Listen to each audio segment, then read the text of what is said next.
A ver, espera un momento, vamos a atender aquí a David. Pasas a presentador. Y Camilo, que también lo ha pedido, pasa a presentador. Podéis hablar cualquiera de los dos. Rejillas de Cardano, muchas gracias. Ahí me lo temía yo. Vale, confirmado nuestras sospechas. ¿Algún comentario más? Camilo, no sé qué me ha contestado. Es Eduardo Camilo, pero bueno. Sea como fuere, bienvenidos a todos. Vamos a compartir el PDF. A ver si se deja. Ah, vale, muy bien, Camilo, perfecto. ¿Y por qué no me deja? Me cachis en sus muertos. Esperaos un segundo y ya empiezo a tener problemas. Compartir tu pantalla bloqueado. ¿Por qué coño está bloqueado? A ver. Permitir. Vale, si yo me pongo aquí, se ve ahí, efectivamente. Bueno, venga. Pues si no tenéis ningún comentario que hacer antes de empezar, pues empezamos. ¿Qué es lo que tenemos aquí? Nos habíamos quedado en métodos de transposición. Habíamos dicho, de todo lo que hemos contado hasta ahora, yo os he comentado ya un par de veces por lo menos, que solo hay dos tipos de operaciones que podemos utilizar para construir sistemas criptográficos. Uno son las sustituciones de símbolos por símbolos, o por otra cosa que queráis, pero vamos a decir, quiero decirte que mientras usemos un alfabeto, uno de los trucos consiste en cambiar ese alfabeto de una manera secreta, de una manera complicada, de una manera difícil de imaginar y usarlo de otro, ese mismo de otra manera o incluso otros diferentes. La segunda operación que tenemos para poder montar sistemas de cifrado es cambiar el orden de las letras o de los símbolos que representan la palabra y la palabra con ello el significado. Es decir, que si nosotros en vez de sustituir las letras lo que hacemos es desordenar las letras, pues obviamente estamos destruyendo la estructura del lenguaje natural y por lo tanto, si solo unos pocos pueden revertir ese proceso de transposición, pues entonces mejor que mejor para el que está defendiendo. ¿De acuerdo? Y en esta transparencia que ya la vimos, comentábamos que, bueno, ¿qué tal va creciendo esto de ir moviendo letras de un sitio para otro? Las letras de un sitio para otro tienes que, en un principio siempre, escoger las letras y ponerlas en una forma geométrica determinada y después encontrar algún procedimiento más o menos complicado que te permite cambiarlo. Y aquí veíamos la discusión de, por ejemplo, si trabajamos con una matriz de 8×8, pues qué pasa cuando cambiamos filas, cuando cambiamos filas y columnas. Y si lo encontráramos, que no es trivial, encontrar un sistema que nos permitiese cambiar de posición las 64 celdas que tienes en una matriz de 8×8. La de 8×8 es simplemente un ejemplo. Podrían ser más grandes, más pequeñas no, porque entonces el número todavía son más pequeños de los que hay ahí y esos criptográficamente son pequeñitos. Pero bueno, la razón, la dificultad está precisamente en eso. Es decir, por ejemplo, si yo tengo 64 celdas, es 64 factorial, que es un numerito, bueno, pues 10 a la 90, razonablemente grande, pero el problema está en cómo lo hago. Entonces hablábamos de las rejillas de Cardano, que consistían precisamente en utilizar un soporte físico, un cartón o lo que sea. He oído en la historia muchos ejemplos, desde un papel cebolla que pones encima del texto y te marca cuáles son, hasta objetos físicos con agujeritos que parecían otra cosa distinta a la que en el fondo eran como rejilla de Cardano. Ha habido muchos ejemplos, ¿vale? Pero la idea que os voy a presentar, solo por curiosidad y para que veáis cómo funciona, es una que se usó incluso en el final del siglo XIX y principio del XX, en la guerra, esta lo usaron los alemanes, como cifrado táctico, es decir, usado en entornos de batalla donde el secreto no tiene que durar excesivamente, pero como eso, construyendo una cuadrícula, poder establecer un orden o una forma de desordenar las cifras, perdón, las celdas de un bloque que estemos utilizando. Estas rejillas de Cardano en concreto, os he pintado aquí una para ver cómo jugamos con ella. Si veis, tiene 6×6, 36 celdas. Podéis hacerla de 8×8, de 10×10 o lo que queráis. Para este procedimiento en concreto es necesario, mejor dicho, que el número de celdas que sea cuadrado para empezar. Segundo, que el número de celdas sea par, porque lo que tengo que hacer es dividir, si os dais cuenta, y divido este cuadrado en 4 subcuadrados, es decir, los de dividir en vertical por la mitad y dividir en horizontal por la mitad, me marca 4 subdominios distintos. Si yo numero dentro de cada subdominio las celdas, por ejemplo, esta es la 1, la 2, la 3, la 4, la 5, la 6, la 7, la 8 y la 9. ¿vale? Estoy en la esquina superior izquierda. Ahora, si yo giro, por ejemplo, hacia la derecha este cuadrado, 90 grados a la derecha, pues resulta que este 1 que tengo yo aquí se me va a ir aquí. Este 2 que tengo yo aquí me va a ir 2 aquí. Es decir, el 1, 2, 3 que están en horizontal pasan a ser el 1, 2, 3 vertical que tenéis aquí. Es decir, que si yo hago ese movimiento, esas posiciones, esa forma de enumerar las celdas se quedarían en este caso como 741, 852, 963 en el caso de este cuadrante. Si ahora yo cojo y roto otra vez 90 grados, ya estamos en 180, pues este 1 que hay aquí arriba pasa a esta esquina de aquí abajo, el 2 que está aquí a tal pasa a la última fila, 2, 3, así. Es decir, que una segunda rotación me coloca las filas, las celdas, como 9, 8, 7, 6, 5, 4, 3, 2, 1. Si hago por último un giro de 90 grados, lleno este tercer cuadrante y siguiendo el mismo razonamiento, pues este 1, 2, 3 que tengo aquí abajo pasa a ser el 1, 2, 3 que tengo en este vertical. Y con eso, si hiciéramos otro giro de 90 grados, volvemos al estado inicial. ¿Vale? Entonces esto os lo cuento para ponerle nombres a las celdas. Ahora, daos cuenta qué ocurre si yo ahora cojo de todas estas 36 celdas, cojo 9. 9, pero con numeritos, con identificadores distintos. Por ejemplo, puedo coger la 1, esta, la 2, esta 2, este 3, este 4, este 5 que tengo aquí, este 6, este 7, este 8 y este 9. Vamos a ver, ¿cuántos unos hay en esta? Pues hay 4. ¿Cuántos dos es 4? ¿Cuántos tres es 4? Así que hay 4 de cada, ¿vale? Entonces lo único que tengo que hacer es elegir 9 celdas, porque tengo 1, 2, 3, 4, 5, 6, 7, 8, 9, 9 celdas, pero que sean distintas, es decir, no puedo cogerla, puedo cogerlas donde quiera, ¿eh? Es decir, puedo coger cualquiera de los 4 unos, cualquiera de los 4 doses, cualquiera de los 3, 4 treses y así sucesivamente. Si elijo esta selección, pues yo podría fabricar una especie de celda de celosía de este estilo, ¿de acuerdo? Entonces vamos a ver cómo se usan. Quiero deciros, aquí están detalles un poquito más detallados para que os dejaros a vosotros la pregunta de cuántas posibles celdillas distintas podría yo fabricar con una matriz de 6x6, ¿vale? Y este procedimiento. Lo digo porque así, pues, si ahora esto lo sabéis hacer para 6x6, lo sabéis para 7x, no, para 8x8, para 10x10, para 12x12, 14x14. Entonces podéis ver cómo crece el número de posibles claves que tiene este sistema. Veamos cómo funciona. Para eso me tengo que arrancar, ya que me costó hacer un vídeo de esos, a ver si consigo que lo veamos. Para eso tengo que cambiar el... A ver si lo vemos. A ver, pantalla Pro, PDF, aquí el PowerPoint. Vamos a compartir el PowerPoint ahora. Vale, bien. Y si lo doy aquí, ¿qué hace? Coño, pues no sé si lo estáis viendo o no, pero mejor no, pues no veo lo que se ve. Entonces, ¿qué quiero enseñaros aquí? Pues quiero enseñaros si consigo encontrar cómo, a ver, animaciones, vista previa, vista previa, vista previa. Mira, vamos a ver si logro parar esto. Vista previa, ¿no hay para parar? Sí, ¿no? No, pues no me hay para parar. Es que está puesta vista automática y a lo mejor no hay que esperar un momento. Panel de animación, a ver. Reproducir todo. Pero tiene que haber... Bueno, si lo estáis viendo, vamos a quitar el panel de reproducción. Yo tengo el mensaje, el criptograma que es este de aquí disponible. Yo sé que es de 6x6, por lo tanto tendré que ir colocándolo en una matriz de 6x6, que es lo que empieza el show este colocando las letras. Si tengo la posición de esta rejilla aquí, me está marcando qué letras debo coger y lo que estoy viendo aquí abajo es cómo las voy cogiendo, ¿vale?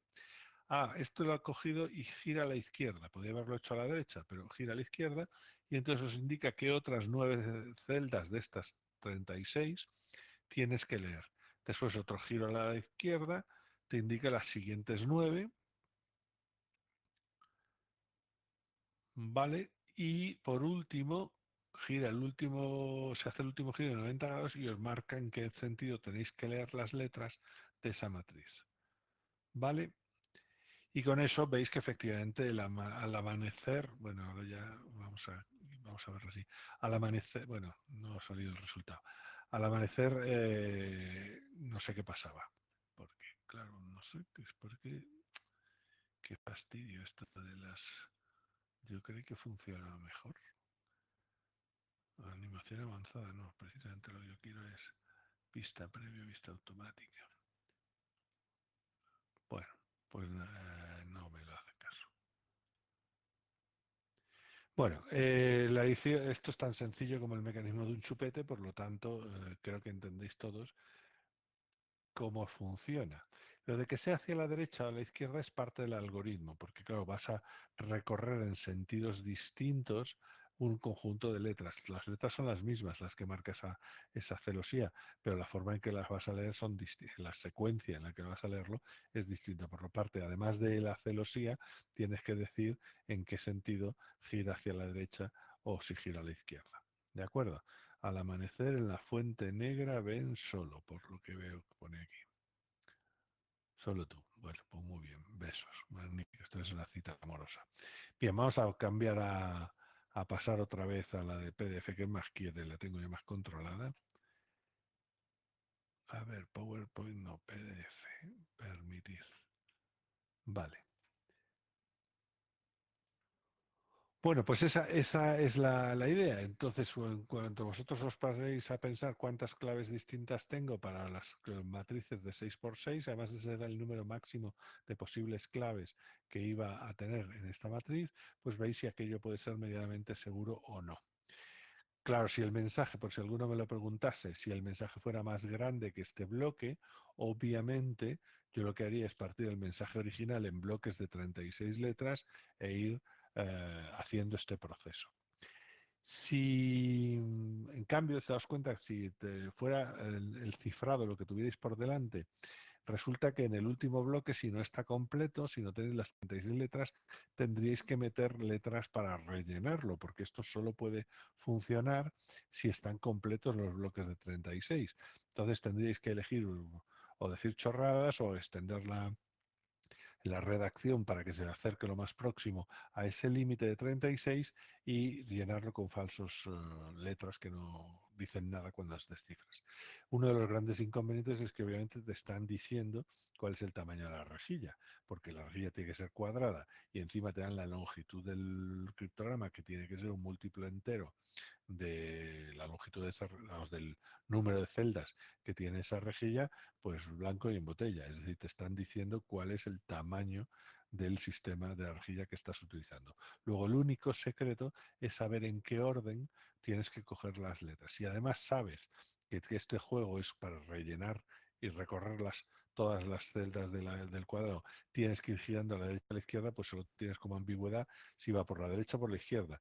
Pero sabes que cuántas celdas está cogiendo, dónde las puede estar cogiendo, etcétera, etcétera. Dicho de otra manera, que si yo os pidiera que rompierais esto en un principio, tendríais que tener mucha más facilidad que en otros ejemplos que os he dado anteriormente.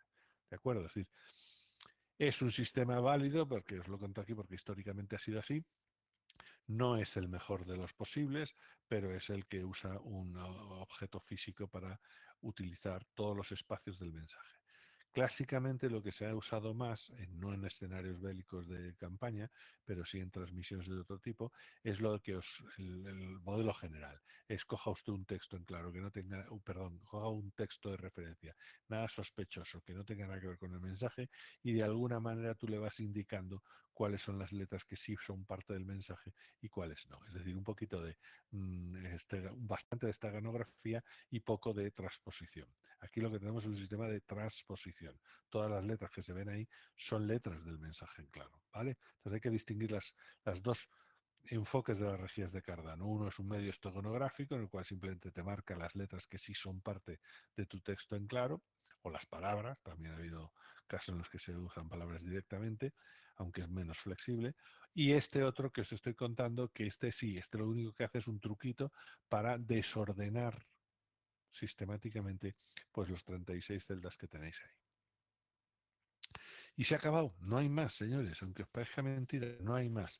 Esto ahora veremos cómo, no ahora mismo, pero inmediatamente, cuando lleguemos a los sistemas actuales, veremos que esta misma filosofía se aplica cuando trabajamos con bits y por lo tanto podemos obtener sistemas ya bastante seguros con estos dos elementos.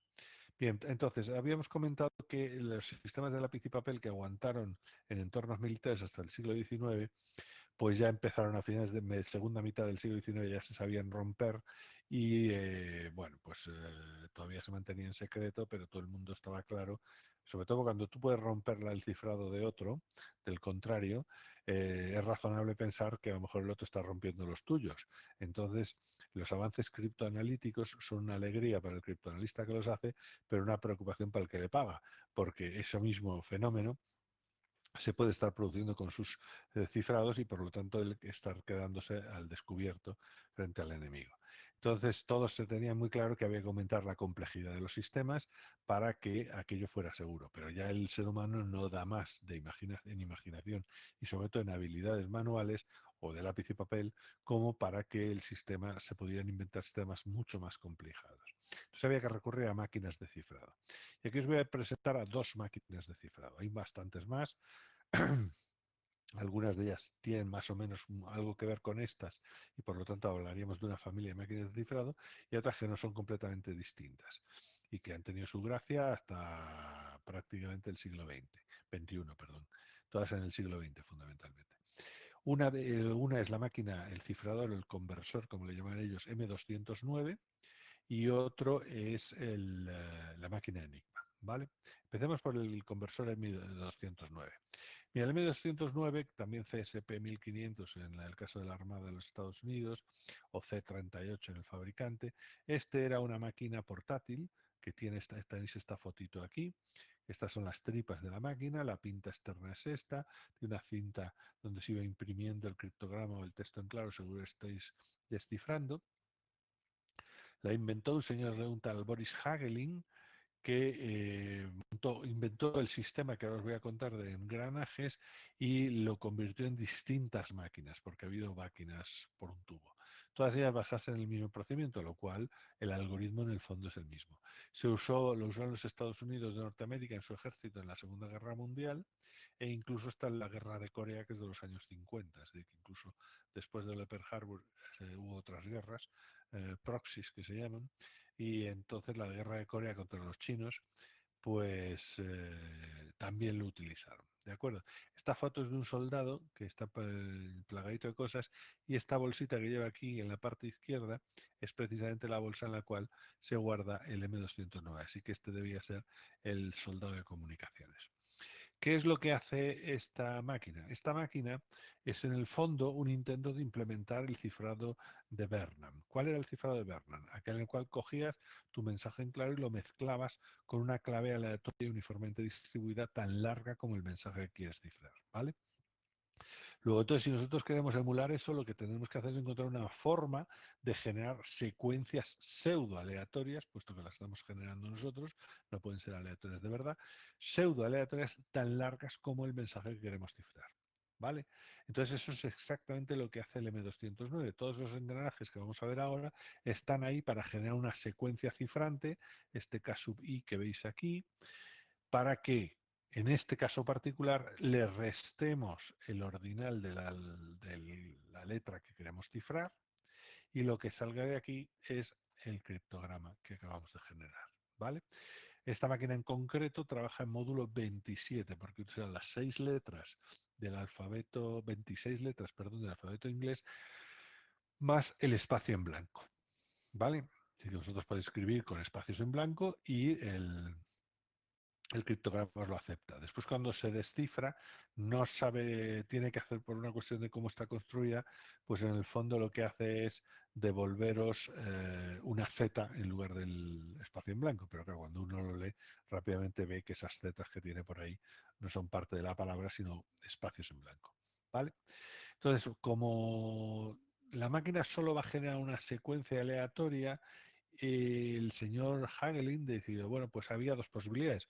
O bien cogía el mensaje y le restaba la clave, o cogía la clave y le restaba el mensaje. Entonces optó por esta segunda opción. ¿Por qué? Porque si os dais cuenta, cuando usamos la diferencia, restamos de la clave, el criptograma, digo, la letra que queremos cifrar, eso se llaman cifrados autoinversos. ¿Qué significa autoinversos? Un cifrado autoinverso es aquel en el cual cifrar y volver a cifrar es volver a la posición inicial. Es decir, que la operación de cifrado y la de descifrado son la misma. ¿Vale? Es decir, apuntadlo o tomad nota de ello, no vaya a ocurrírseme poner una pregunta así, sobre todo de las de test. Es decir, ¿qué es un sistema, un sistema secreto autoinverso? Pues es aquel en el cual la misma función de cifrado es la función de descifrado. ¿De acuerdo? Os había dicho yo que esto eran familias de funciones, que había una función de cifrado, otra de descifrado. En general, en los sistemas simétricos, la función de cifrado es distinta de la función de descifrado, aunque ambas dos compartan la misma clave. ¿Vale? Pues hay un subconjunto dentro de esas que se llaman autoinversas, en la cual la función de cifrado y de la descifrado son la misma. Por supuesto, la clave también es la misma. Vale, pues eso que se llama estilo Beaufort, porque Beaufort es un cifrado, una sustitución, modo de sustitución que hace eso, coger y darle la vuelta al alfabeto, y es autoinversa. Bueno, ¿por qué tiene que ser autoinversa? Porque si os dais cuenta, si esta es la función de cifrado y esta es la función de cifrado, son exactamente la misma, que es lo que yo puedo implementar con una sola máquina. Si no fueran autoinversas, pues yo tendría que tener dos máquinas, una máquina de cifrado y otra de descifrado, puesto que estos son artefactos mecánicos que solo saben implementar una función en concreto. Si quería yo montar un sistema ágil, pues tenía que conseguir a alguien que con la misma máquina pudiera cifrar y descifrar. ¿Vale? Bueno, pues eso es lo que hacemos. K sub i menos el ordinal de la letra que queremos cifrar, hago la diferencia y esa diferencia es el criptograma. ¿Cómo descifro? Pues lo mismo.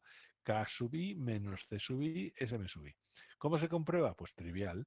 K sub i menos K sub i más M sub i es igual a M sub i. ¿Vale? Luego, con eso ya hemos demostrado que esto es autoinverso por construcción. ¿Qué es lo que nos queda ahora mismo? Simplemente construir claves, secuencias de claves suficientemente largas para cualquier mensaje que queramos fabricar. ¿Qué hay dentro de la máquina? Dentro de la máquina hay varios elementos. Aquí no se ven muy bien las fotos, pero vamos, podéis buscar porque está plagada de internet, fotos de esta máquina por dentro. Tenemos, por una parte, los seis rotores, ahí lo veis de izquierda a derecha, seis rotores, que tienen como peculiaridad que son engranajes con dientes, es decir, que dando una vuelta tienen determinados pasos para dar una vuelta completa, y los seis engranajes son diferentes. El primero tiene, el de más a la izquierda, tiene 26 pasos para completar una vuelta, el siguiente 25, 23, 21, 19 y 17. ¿Por qué estos valores lo eligió el señor Hagelin? Porque si os dais cuenta, ninguno de estos números, o mejor dicho, todos estos números son primos relativos entre sí. Es decir, solo hay un par, los demás son impares y no hay ningún factor. No digo que estos números sean primos, sino que son primos relativos. Es decir, 26 no tiene ningún factor en común con 25, ni con 23, ni con 21, ni con 19, ni con 17. Si esto se da, entonces se puede asegurar que el número de posibles situaciones de estos engranajes antes de que dieran una vuelta completa y se repitiesen, pues serían 26, 25, 20, por 23, por 21, por 19 y por 17. Es decir, 101.000 millones 405.850 pasos antes de que la secuencia se pudiese repetir. Entonces esto, como empezar, estamos bien, es decir, no, hombre, tampoco es un número excesivo, pero esto es una máquina, es decir, la opción a mano, comparado con las de lápiz y papel, esto es un monstruo, suficientemente grande para que esto sea seguro. Es decir, que la longitud de la secuencia máxima de una M209 es de 101 millones, casi de 101 millones y medio, ¿vale? Además de estos rotores, aquí detrás, quizás no se ve demasiado bien, hay lo que se llama un tambor. Es decir, es un cilindro, el cual tiene este redondo, la base redonda está puesto en horizontal. Base redonda, base redonda, y entre las dos bases se une a través de 27 barras horizontales. ¿Vale? Encima de cada una de esas 27 barras horizontales hay dos pestañas móviles que puedo colocar en distintos sitios. En concreto, puedo aparcarlas, es decir, que no afecten las posiciones 0 que se ve aquí arriba, o bien colocarlas, una de ellas o las dos, en alguna de las 6 posiciones que hay marcadas aquí. Esas 6 posiciones lo que hacen se refiere a los a enfrentar, a alinearse con cualquiera de estos 6 rotores que tenéis aquí, ¿vale? Entonces hay unas pestañas, cada una, dos en esa barra, pueden estar activadas en distintas posiciones y ya está. ¿Cómo funciona la máquina? La máquina tiene una palanca que esa no se ve, que está aquí a la derecha, que tiene que accionarla el operario para hacer girar 360 grados este tambor. A lo cual, al hacerlo girar, lo que hace es que estas pestañas, donde estén, van a pasar por delante de estos rotores, de estos discos, ¿de acuerdo? Y si la pestaña está en la posición adecuada, está en esa posición de las 6, al cual va a afectar a ese rotor, al que sea, al 1, al 3, al 5, al 4, al 6, el que sea. Si pasa por ese rotor, podrá provocar que avance una posición ese rotor o no. ¿De qué va a depender que avance una posición ese rotor? Va a depender de una cosa que está aquí abajo, que es que cada uno de esos discos, que tienen distintos pasos, 26, 25, 23, en cada una de las posiciones tienen ¿cómo llamarlo? Es decir, un segmento que puede estar hacia la izquierda o la derecha. Por ejemplo, en este dibujo se ve que este simulador, que están a la izquierda, entonces están activos, si están a la derecha, están inactivos. Entonces, si cuando yo estoy rotando esto, alguna de las pestañas pasa por aquí y coincide la orientación de este rotor con uno de estos pines activados, entonces el efecto de pasar la pestaña lo que va a hacer es que avance una posición este, este disco. ¿Vale? Entonces, el juego, toda la gracia del juguete es colocar las pestañas donde yo quiera y ver si cuando hago el giro completo se encuentran o no se encuentran con uno de estos pines activados. Si se ven activados, aumenta una posición; si no se ven activados, pasan sin hacer ningún efecto. Ya os he dicho que tengo yo 2 pestañas y 27 barras. Por lo tanto, cada vuelta completa podría poner todas las pestañas en la misma posición y eso significaría que intentaría 27 veces avanzar ese disco. Claro, pero eso va a depender no de solo las 27 intentonas, sino va a depender de que haya o no esté activado o no esté activado ese pin. Porque si está activado va a avanzar una posición, una solo. Pero si el siguiente no está activado, por ahí van a pasar las 26 restantes pestañas sin cambiar el estado de la máquina. Es decir, que no es que todas las pestañas conduzcan a cambios en las posiciones de los rotores. Bueno, pues entonces esa es la idea del señor Boris Hagelin y es de la que vivió muy bien toda su vida y de engañar a sus clientes. Fue una cosa que no, bueno, no sé si los contaré o no. Vale, para ver cómo elegí este juguete, porque en el fondo es una idea buena para mantener el cifrado Bernam o intentar emular el cifrado Bernam, pero también porque hay gente que se ha tomado la molestia de hacer simuladores software. Yo, ya que estamos en remoto, puedo arrancar mi maquinita y enseñarlo, a ver si esto lo comparto. Vamos a ver si esto lo comparto, lo deberíais ver.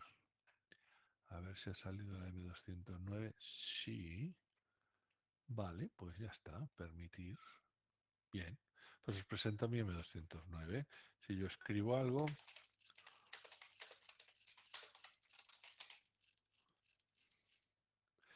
pues sabéis, he puesto prueba. Es decir, por ejemplo, aquí he escrito, esto es una prueba, las zetas que os digo yo, veis, os lo da, os lo ubica en grupos de 5 letras y los espacios en blanco que veis aquí no son originales, sino que son del empaquetamiento que se hace. Aquí tenemos el criptograma que ha generado PVQGX y así sucesivamente. Estoy cifrando. Si yo ahora cogiese este criptograma, copy, borro la máquina que la acabo de borrar, le pongo descifrar y le pongo, esperaos un segundo, autotyping y le pongo el criptograma y le digo que empiece, ¿veis? Estoy metiendo el criptograma. Yo digo, obviamente no meto espacios en blanco, esto es la entrada, perdón, esta es la entrada. Ah, no se ve la... Esto no se ve, a ver. Ah, ahora sí, hay que meterlo aquí arriba del todo para que se vea. Bueno, se está diciendo que este es el criptograma que yo he tecleado y esto es lo que descifra. Esto es una prueba, está descifrando. A ver, espérate un momento que Federico quiere decir algo. A ver si es que no se ve. Y estoy aquí yo. Dime, Federico. Federico Pereira. A ver, si es una palabra con Z, pues nada, la pones. Y eso por ya por contexto. Bueno, sí, pero cuando tú descifras aquello después siempre tienes que corregir errores. No solo porque hay zanahoria, por ejemplo, aparece espacio en blanco, espacio en blanco, ahoria. Entonces, claro, ahoria, pues tú sabes que zanahoria es una palabra en castellano y ahoria no es nada. Así que eso no hay ningún problema.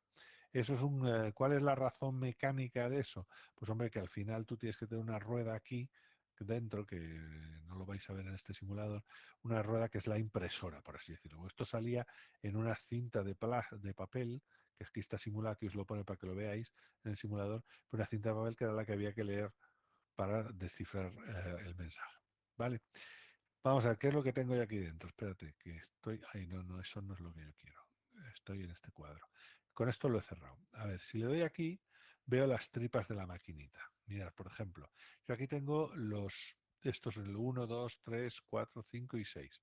Están, por ejemplo, estos dos están desactivados y este tercero también. En cambio, el cuarto cilindro está activado y el quinto también. Y en cambio, el sexto está desactivado. En el simulador esto, si yo le hago así, pues voy cambiando las posiciones de este rotor, lo puedo cambiar para arriba y para abajo, o puedo cambiarlos todos a la vez. Por ejemplo, estos como están los Bs, las posiciones Cs, van cambiando, ¿veis? Desactivado, desactivado, activado, activado, desactivado, desactivado. Las C, pues de activado, activado, activado, desactivado, activado, activado. Y así vais pudiendo elegir. Aquí en la parte de arriba tenéis la posición, esta es la barra 1, dice el simulador. Yo tengo puesto una pestaña en la posición 3 y en la posición 6. Si le doy aquí, por ejemplo, en la barra 2 tengo una pestaña aparcada en 0, es decir, que esto es como si no estuviera esta pestaña de aquí, y en cambio tengo una pestaña en la posición 6. En la 3 pues tengo dos pestañas, en la posición 1 y en la posición 6. En este caso tengo una pestaña en la posición 1 y otra pestaña en la posición 5. Y así sucesivamente vosotros podéis ir cambiando las posiciones de las pestañas. ¿Vale? Y ya está. Es decir, que en cuanto tú tengas elegido en qué manera vas a poner los rotores, cada uno de los rotores, y en qué manera vas a poner cada una de los 27 barritas que tenéis aquí y sus correspondientes pestañas, vosotros tendréis configurado, espérate a ver, se cierra aquí, sí, vamos a ver si, espérate, espérate, coño, ¿por qué me está haciendo esto? Bueno,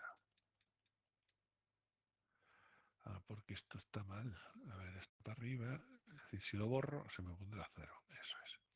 Pues lo borro y lo pongo a cero. Entonces esta es la posición inicial. ¿Qué tenemos que hacer? ¿Cómo cambiamos la clave? Vamos a pasar a configurar el otro. A ver, selección de la pantalla, presentación, permitir. A ver, aquí un Gabriel, has levantado la mano o no te he dado clase. Gabriel, sí. Oye, Gabriel, eso, vuelve a hacerlo porque te he bajado y no he visto quién eras. A ver, Gabriel, puedes hablar tranquilamente, dime. Hola, Gabriel González. Entonces, el receptor y el emisor se tendrán que poner de acuerdo a la hora de configurar las 27 barras y las dos pestañas para cifrar. Claro, claro, claro, ahora vamos a eso mismo. Yo aquí tenéis el enlace para bajaros el simulador y jugar con él, porque en un principio yo quiero que juguéis con él y que sepáis utilizarlo. Entonces ahora viene el cómo consigo yo que el emisor y el receptor estén hablando el mismo lenguaje. Para que el emisor y el receptor hablen el mismo lenguaje, tienen que generar la misma secuencia, exactamente la misma secuencia en emisión cuando estás cifrando y estás descifrando. Y además la frecuencia tiene que estar alineada correctamente, ¿vale? Entonces, como aquí lo único que va a determinar qué secuencia se genera es la configuración de los rotores, de los 6 rotores y las posiciones de las 27 barras, pues lo que necesitas para configurar la máquina, lo que es la clave del sistema es la configuración interna de esos pines y de esas pestañas en cada uno de los rotores. Entonces aquí os presento, que sí se ve, vale, os presento una clave que incluso es la que aparece en el manual de instrucciones de la máquina, la X sub A. Esto de X sub A es como para ponerle un nombre, lo que pasa es que la tradicional usar dos letras para usar ese nombre, ¿vale? Entonces ese es el nombre de la clave y esta es la clave. Si veis aquí, yo tengo números del 1 al 27, tengo posiciones, aquí 6 posiciones, 1, 2, 3, 4, 5 y 6, que representan a los rotores. Y aquí tengo A, nada, nada, A, B, nada, B, nada, B, B, nada, nada, nada, C, nada, nada, etcétera, etcétera. Aquí lo que os están diciendo es cómo deben estar los pines de cada uno de los rotores en cada una de las posiciones. En la primera posición, por ejemplo, en la primera posición del rotor A, del más izquierda, el primero, debe estar activada. También debe estarlo la del segundo, la del tercero y la del sexto. En la posición 2 deben estar activados el del 1, el del 3, el del 5 y el del 6. Por ejemplo, en tercera posición solo debe estar activado el del cilindro 4, que está aquí. ¿Vale? Entonces, como eso es fácil de ver, porque aquí veis que tengo señales o valores hasta la posición 26. En el segundo solo tengo hasta la posición 25, en el tercero solo hasta la posición 23, 21. ¿Por qué? Porque eran de distinta longitud, habíamos quedado. Es decir, que el sexto rotor a la derecha solo tiene 17 posibles posiciones, antes de volver a la posición inicial. ¿De acuerdo? Bueno, esa es la parte de los rotores, de si está activado o no está activado el pin de avance. Después tengo las barras. Las barras tenían 27 barras, aquí veis las 27 entradas. Tenían 2 pestañas por cada barra y 6 posiciones. Pues por ejemplo, aquí os está diciendo que en la posición 1 tiene que estar la pestaña puesta en la posición 3 y en la 6. En la 2 solo en la 6. En la 3 la posición 1 y en la 6. Y así sucesivamente. Y aquí se está marcando en qué posiciones tienen que estar las pestañas. ¿Y estas pestañas qué hacen? Pues hemos quedado en que avanzan la posición del rotor si da la casualidad de que en esa posición hay un pin activado. Por ejemplo, aquí vemos claramente que el número de posibles rotores que se mueven, pues el 2 se puede mover mucho por esta retaíla del 10 al 21, 11 señales. Aquí va desde el 20 al 27, 7 señales para posibles avances del 5, que también tenían aquí 2 huérfanos, y aquí otros 5 avances del 4 en las posiciones que veis aquí.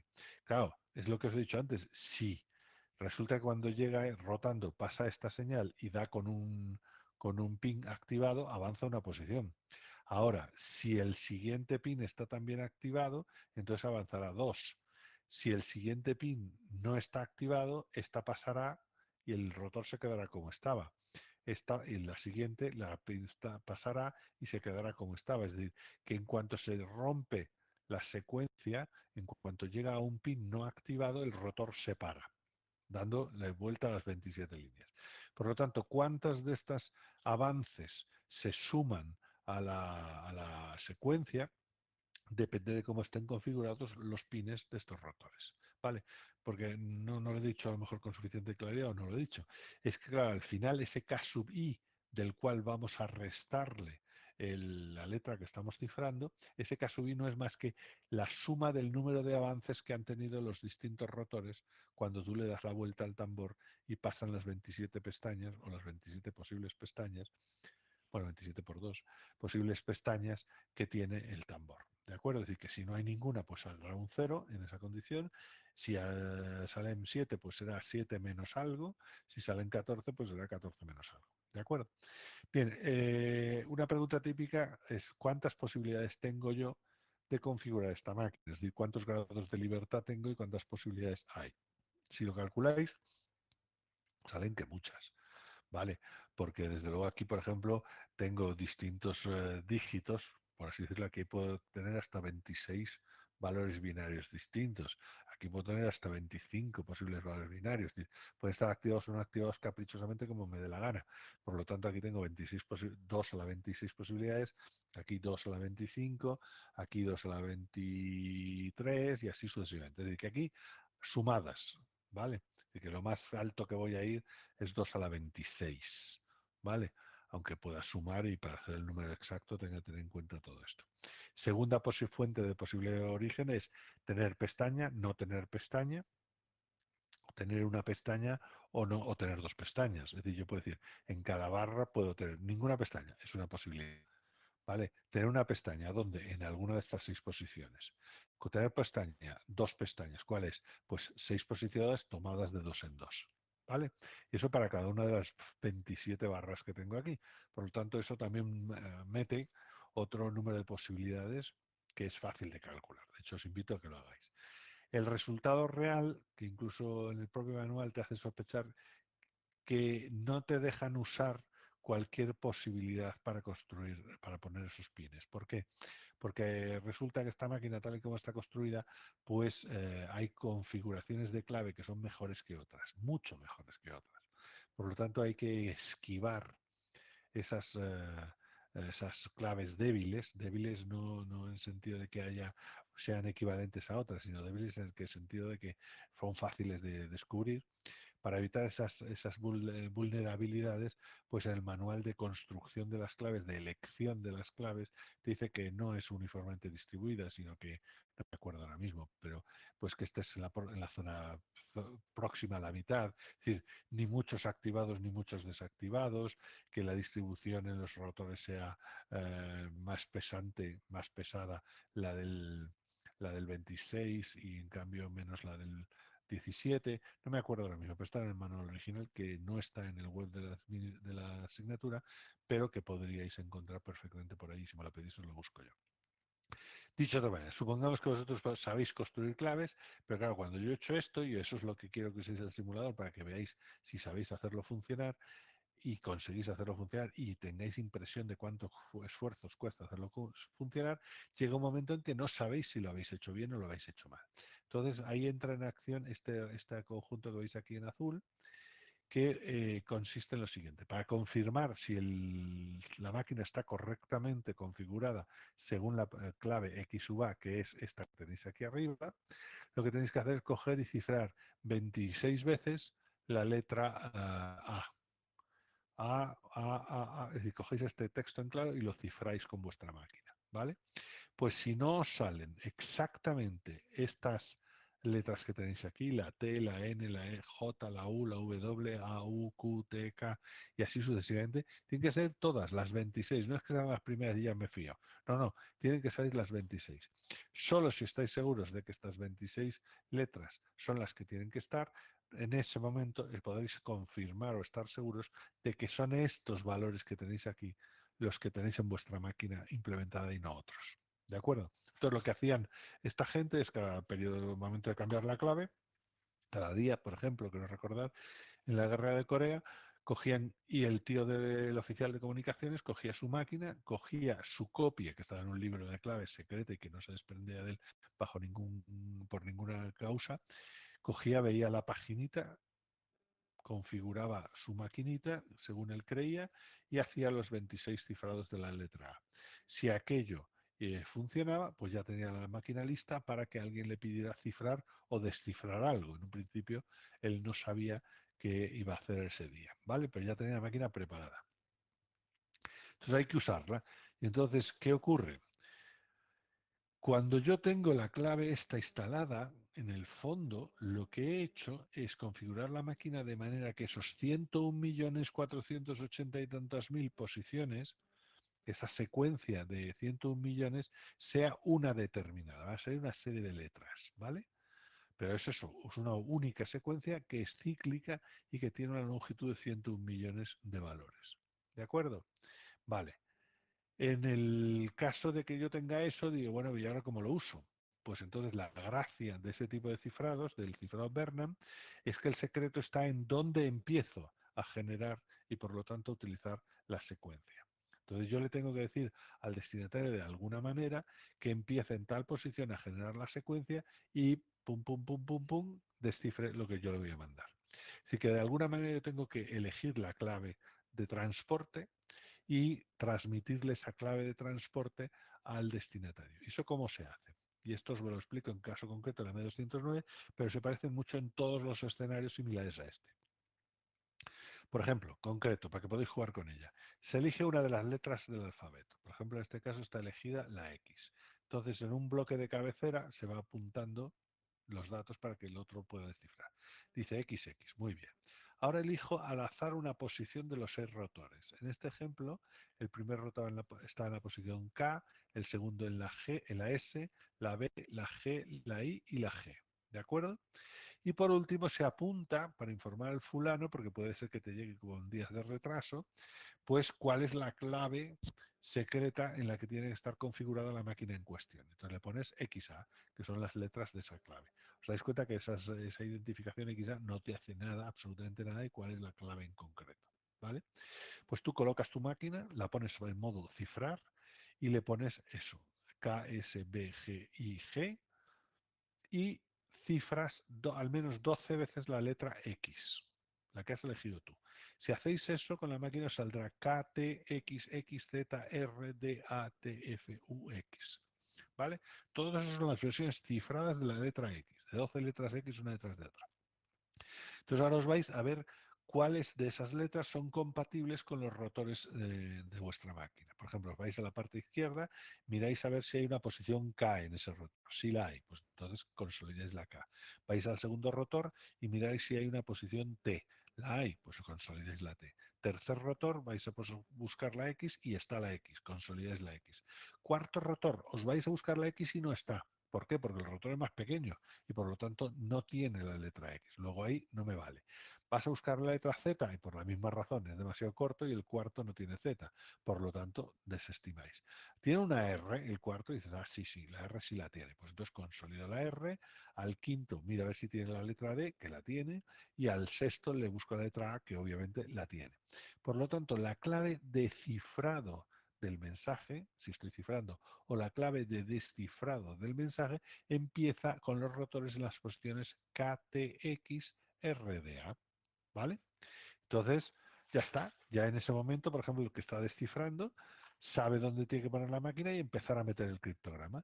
Y el que va a cifrar, pues lo que hace es poner la máquina en esa posición y empezar a meter el texto en claro y copiar lo que le sale. De hecho, esto es un criptograma, por ejemplo. En este caso he usado la letra J, la posición inicial fue PHSMGP y el cifrado era XA. Este bloquecito que veis aquí pintado en colores, en el criptograma correctamente configurado, resulta que son los dos primeros bloques de 5 letras y los últimos letras del mensaje. Aquí ha dado la casualidad de que el mensaje es una longitud múltiplo de 5, pero puede ser que no, es de que este JJPHS sea parte de algún fichero posterior, de un bloque posterior. Eso no os fiéis, este es que queda muy mono, pero nada más. Entonces, ¿qué es lo que tendría que hacer? Pues yo, si quiero descifrar esto, tendría que coger mi máquina, resetearla, ponerlo todo a cero, ver que está con la clave X sub A, poner las posiciones PHSMGP, cifrar 12 veces la letra J, de lo que me salga, ver cuáles son compatibles con los cifradores de la izquierda a derecha, y cuando encuentre la posición que es compatible con esos 6 rotores, ya tengo el punto inicial para ir generando la secuencia y mezclarla, es decir, restarle esta N, esta T, V, V, R, H, D, L, X, Z. ¿De acuerdo? Y eso es lo que tenéis que hacer si queréis descifrar. ¿Por qué? Yo os preguntaría si estuviéramos en directo y en presentes. ¿Cómo qué es lo que está protegiendo la clave, que es esta roja de aquí, que tenéis aquí, la clave secreta de esa transmisión? Pues lo está protegiendo la elección de esta letra y la elección de la posición inicial de estos rotores. ¿Por qué? Porque alguien que no tenga una máquina de este estilo, M209, configurado en una configuración X sub A, nadie podrá dar con la clave de transporte, con esa KTXRDA. ¿Por qué? Porque no podrá hacer lo que os acabo de decir que hay que hacer y que es lo que haría el destinatario legítimo, que sí tiene la máquina y sí tiene esa máquina configurada en XUA. Para evitar eso, claro, ¿qué pasa si yo tengo varios mensajes que mandar ese día? Pues entonces lo que tengo que hacer, según dice el manual, es coja aleatoriamente otra letra entre las 26 posibles y coja usted otras posiciones iniciales entre todas las posibles de los rotores. Genérese la clave de transporte que le toque y use esa clave para el cifrado del mensaje en cuestión. Si eso hay que hacerlo una vez, pues una vez. Si hay que hacerlo 20 veces, pues son 20 veces. ¿Qué es lo que consigues con eso? Que el punto de partida donde empiezas a usar la secuencia de, de esos 101.480.000 posibilidades es distinta. Entonces, a ti lo que te interesa es que no se solapen, es decir, que no coincidan, que no reutilices trocitos de esa secuencia de X sub A, no reutilices eso jamás, a poder ser jamás. Entonces, para eso tienes que conseguir cambiar de clave. La X sub A, pues si vale para 24 horas, pues 24 horas, mañana será una clave distinta y pasado fue otra. Y después, cuando está la máquina configurada de una manera determinada, asegurarte de que todos los principios de mensaje, o donde vas a empezar a cifrar o a descifrar, son distintos y que es los 101 millones de letras es un número suficientemente grande para que tus mensajes, aunque sean largos, no solapen entre sí. ¿Por qué? Os digo eso, y de hecho en el ejercicio voluntario individual hay un ejemplo que lo podríais vivir directamente, porque si solapan estamos incumpliendo el tercer principio de la cifrado Burnham, que era que las claves fueran de un solo uso. ¿Por qué? Pues miradlo, vámonos para atrás. ¿Qué pasa si yo tengo dos criptogramas que han sido generados, dos mensajes en claro distintos, que generan dos criptogramas distintos, pero que han sido generados con la misma secuencia cifrante, con la misma secuencia de claves? ¿Vale? Pues si en cada uno de los dos casos se ha aplicado esta función de cifrado, mi pregunta es, ¿qué pasa si resto dos criptogramas? Pues si restas dos criptogramas tendrás K sub i menos M sub. Vamos a suponer que el resto del 1, criptograma 1 menos criptograma 2 igual a K sub 1 menos M sub 1 menos K sub 1 menos, es decir, más M sub 2. Resulta que cuando yo resto dos criptogramas que han sido cifrados con la misma clave, la clave desaparece, porque estoy haciendo K sub 1 menos K sub 1, eso es 0, y desaparece del cifrado. Entonces, ¿qué ocurre? Que claro, aquí lo que está generando un comportamiento aleatorio, pseudo aleatorio, a poder ser indistinguible de una secuencia aleatoria de verdad, es K sub i. Si yo, por algún error, uso la misma K sub i para cifrar dos mensajes en claro distintos, la diferencia de sus criptogramas es igual a la diferencia de los mensajes en claro. Así, por construcción. ¿Vale? Y ya entonces no es lo mismo. Es decir, tú ahora mismo en esa diferencia de criptogramas haces un ataque por palabra probable. Si logras sumarle una palabra que está en el segundo elemento, es decir, el C sub 2, pues en el C sub 1, pues automáticamente te aparece por contraposición, como está la diferencia, te aparecerá el texto en claro del otro mensaje. Y simplemente pues ya has encontrado un sitio donde está tu palabra, lo cual en uno de los mensajes sabes qué palabra es, y además te deja ver cuáles son las palabras que hay en esa posición en el otro mensaje.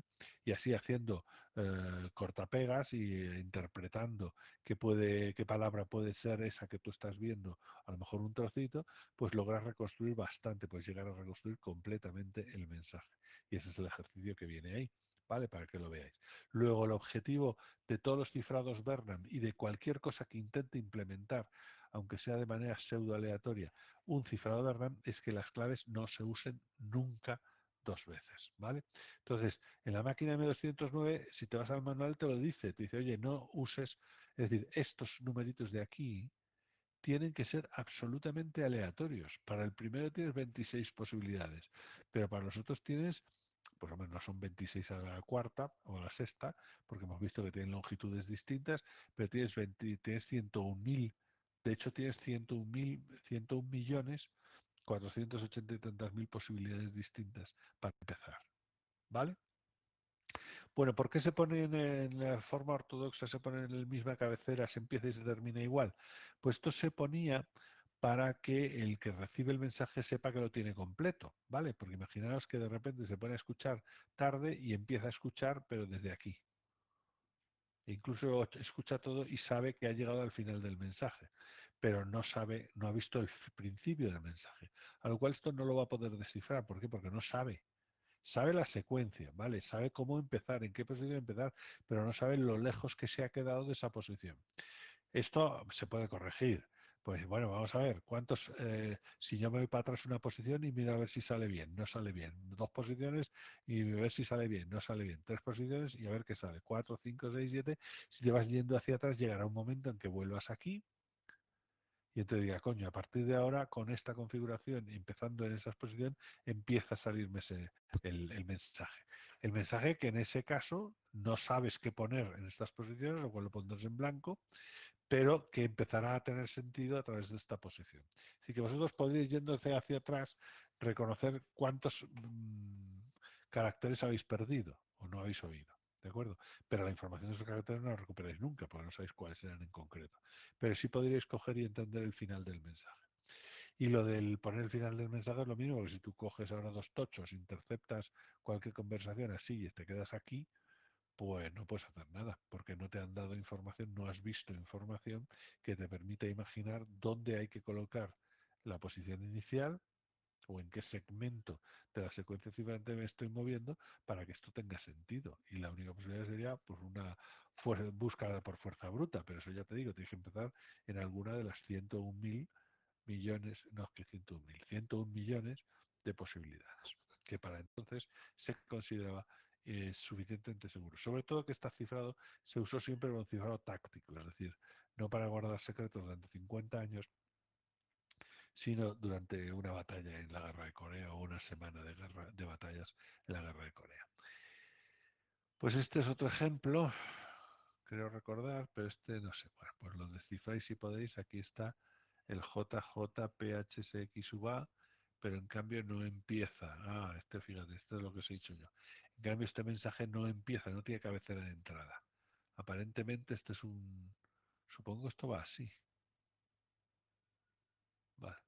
Son filas continuas, no sé por qué hay un doble espacio. Pero bueno, el caso es que este es un ejemplo de los que... Ah, espérate, cuidado, a ver si me estoy equivocando yo y está mal esto. Porque esto es TT, TYU, SXO, XA, y sin embargo termina de distinta manera. Este está puesto aquí como un misterio para que juguéis a ver dónde está el error y ver si conseguís descifrar el mensaje jugando con las letras, las posibles trozos o no trozos que hayas recibido. Aquí está mosqueando, el XA este me ha mosqueado, a lo mejor es pura casualidad, ¿eh? Pero esa es una posibilidad. Lo que sí está claro es que este tiene pinta es el final, que también aparece un XUA, hace un JPHS, JPHS es el ejemplo que estáis. Espérate, a mí, claro, es otro mensaje, es decir, que no nos da ninguna pista este criptograma. Vale, pues eso, jugar con ellos hasta que descifréis. Bien, esa era una máquina, el M200. Ah, bueno, decir la historia del M209. Yo os podría preguntar, y me encantaría preguntaros si consideráis que es segura o no es segura. ¿Alguien se anima a decirme algo que sea por micrófono? ¿Creéis que es segura o no es segura? Que esta máquina ha sido... ¿Se podía uno fiar de ella? No me contesta nadie, no me dice nadie. Bueno, pues yo os voy a decir que no, no es segura. Pero eso no sabemos que no es segura desde el año 1985, si no recuerdo mal. Ahora me están entrando las dudas. ¿O es posterior? No, tengo que mirarlo.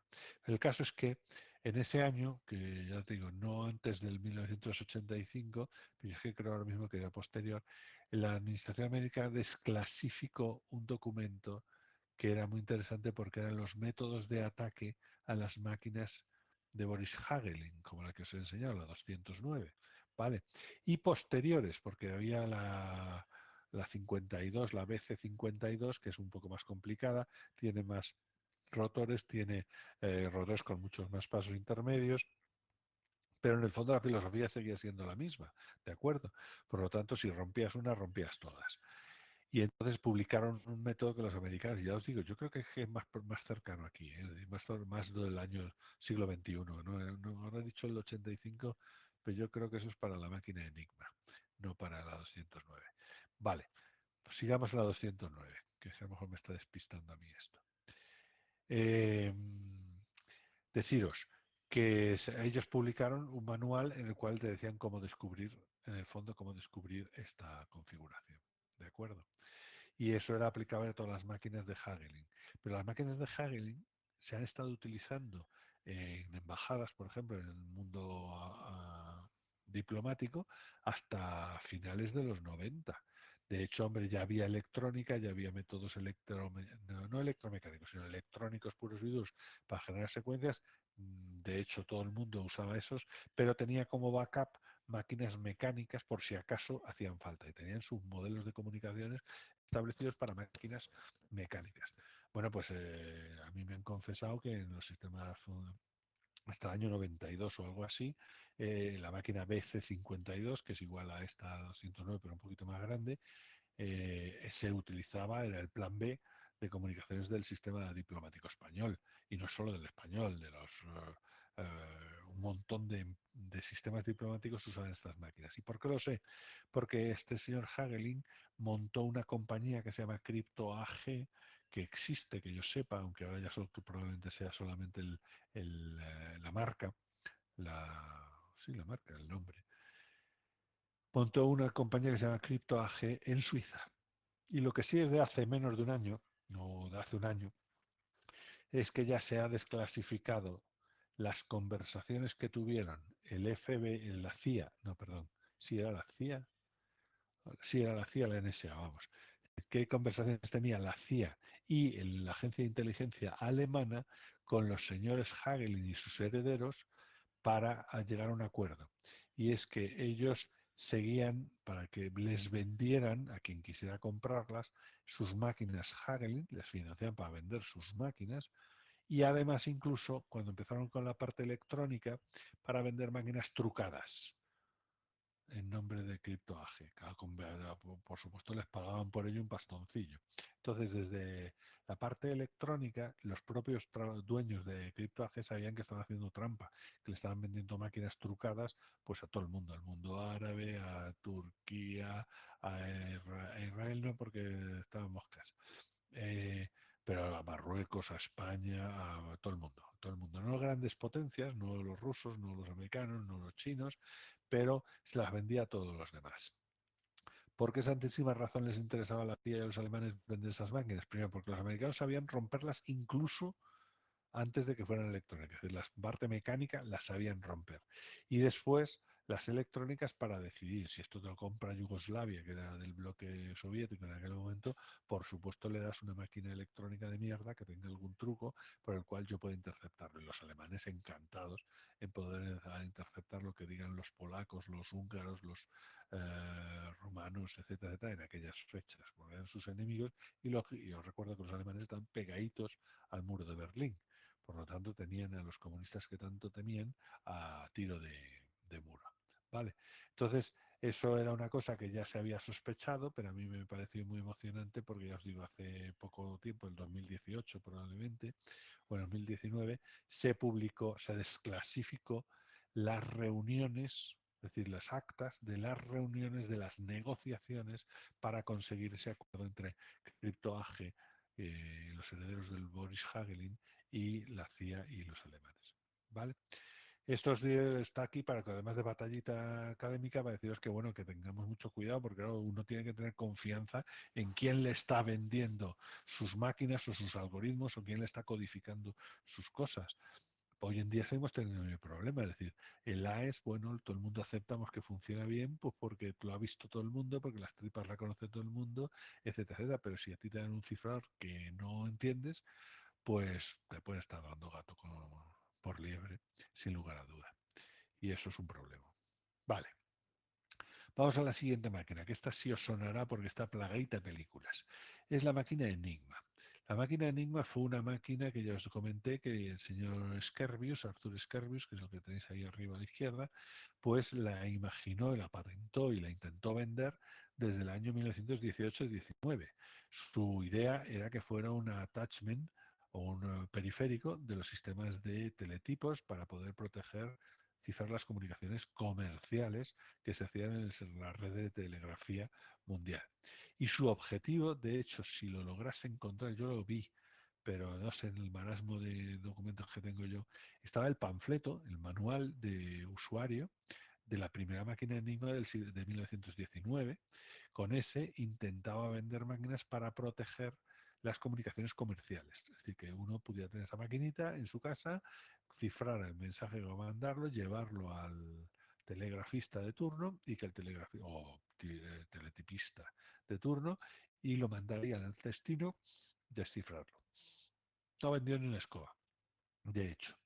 Tuvo que esperar a los años 20 para que, bueno, cambio de máquina, porque la primera máquina Enigma, que se llama Enigma A, no tiene nada que ver con las que vinieron después. Las que vinieron después metieron varias cosas importantes en ella y fueron más seguras. Pero ¿cuál es la historia de la máquina Enigma? Lo gracioso de la máquina Enigma es que llegan los años 20 y entonces por casualidad pues se la compra una máquina el Ministerio de Asuntos Exteriores alemán, que en aquel momento estaba en la República de Weimar y por lo tanto a los nazis todavía no habían llegado. ¿Vale?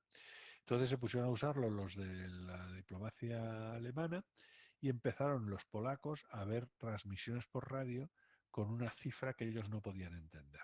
Y los polacos son un pueblo muy particular, se ha dicho la cosa, que tiene miedo al este y al oeste, es decir, tiene pánico a los alemanes y pánico a los rusos. ¿Por qué? Porque históricamente las bofetadas se las han dado por los dos lados. Es decir, la Polonia actual no existía en el año 20 prácticamente, es decir, habían cambiado, en el siglo XIX era completamente distinta y después con Hitler no te quiero ni contar cómo cambiaron las fronteras. Pero quiero deciros que o bien les invadían los polacos, o digo los rusos, o bien les invadían los alemanes, o lo que pasó en la Segunda Guerra Mundial, que se pusieron de acuerdo para estrujarlo. Les invadieron tanto alemanes como rusos y se los repartieron. Entonces, claro, los criptógrafos, que tontos no son los polacos, ni mucho menos, pues en cuanto vieron que había una transmisión que no podían identificar, pues se pusieron a trabajar en ella para romperla. De hecho, estuvieron los primeros interesados en ver qué hacía esa máquina, era el Buró de Cifrado polaco en Varsovia, que se encargó de pues saberlo todo sobre esa máquina. Y la máquina, os recuerdo que era de origen civil, es decir, que las podías comprar, los polacos podían comprarlas, de hecho las compraron.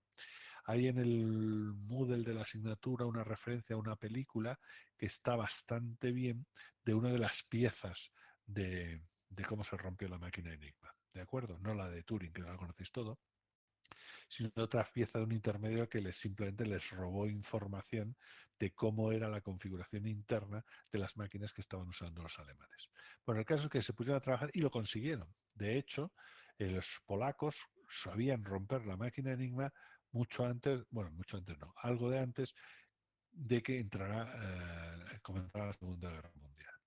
¿Qué ocurrió? Pues que cuando una parte de un estado se compra un juguetito y le gusta, pues le levantan las envidias los otros departamentos de ese estado. Entonces los alemanes ocurrió que primero empezó por el Ministerio de Asuntos Exteriores para los diplomáticos, pero después vino la Armada, después vino el Ejército de Tierra, después vino la Luftwaffe, que eran la de aviación, después también se la compraron la policía, se lo compró el sistema ferroviario alemán, etcétera, etcétera. Cuando Hitler gana las elecciones en el año 33, pues y da un golpe, no da un golpe de Estado, lo gana en las elecciones. Lo que hace es que una vez que manda, elimina la Constitución y pasa a ser no una democracia occidental, sino pasa a ser el sueño del Tercer Reich.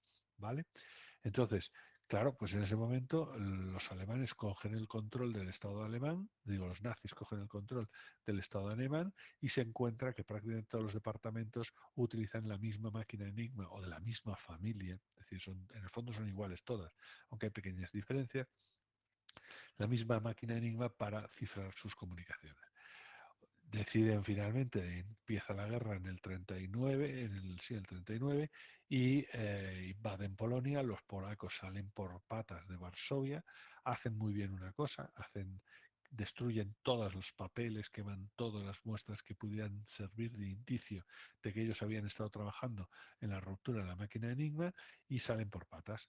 Se fueron por el sur y de ahí pasaron a Francia, sin que se quisieran asentar en Francia. En Francia incluso hubo republicanos españoles que participaron en el grupo que estuvo una temporada muy corta de trabajo contra la máquina Enigma en el sur de Francia, pero rápidamente invaden Francia los alemanes, al cual vuelven a salir por patas. Yo creo que fue a través de España, o por lo menos a través por barco hacia Lisboa y de Lisboa a Inglaterra, los representantes del equipo polaco se llevan a entregar a los ingleses una máquina Enigma completa y además todas sus notas y todas sus experiencias o know-how sobre cómo romper esas máquinas. Es decir, que cuando llegó empezó el esfuerzo criptoanalítico de los ingleses, es cierto que ellos habían hecho algo, no era la primera vez que estaban allí, de hecho habían roto algunas máquinas Enigma también, pero fundamentalmente heredaron el conocimiento de los polacos sobre esas máquinas. Os digo que sabían algo porque, por ejemplo, Hitler había hecho una cosa que yo no sé sobre con los historiadores, pero Hitler le vendió o le regaló, supongo que le vendería, porque no le caía muy bien Franco, le vendió 30 máquinas de cifrado para que las probase en la Guerra Civil Española. Y de hecho, lo curioso de la Guerra Civil Española es que prácticamente no se utilizaron.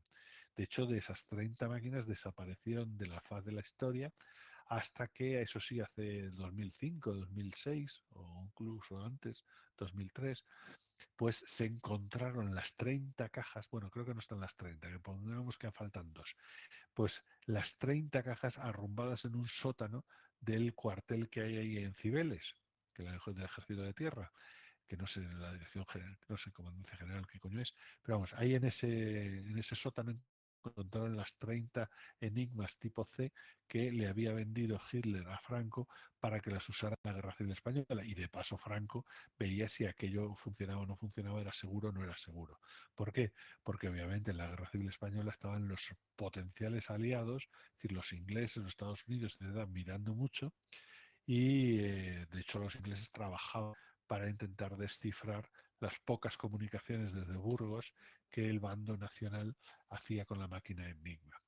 De hecho, sus museos han intercambiado, cuando se descubrieron las 30 máquinas C, pues le han intercambiado con el ejército, con el Museo del Ejército Español, pues han cambiado las máquinas C para ellos tener en sus museos la máquina que ellos analizaron en su momento, y a cambio le han dado, creo recordar, al Museo del Ejército en Toledo una máquina M4, una Enigma M4, que es la que usaban en los submarinos, y un M209, como el que os acabo de contar.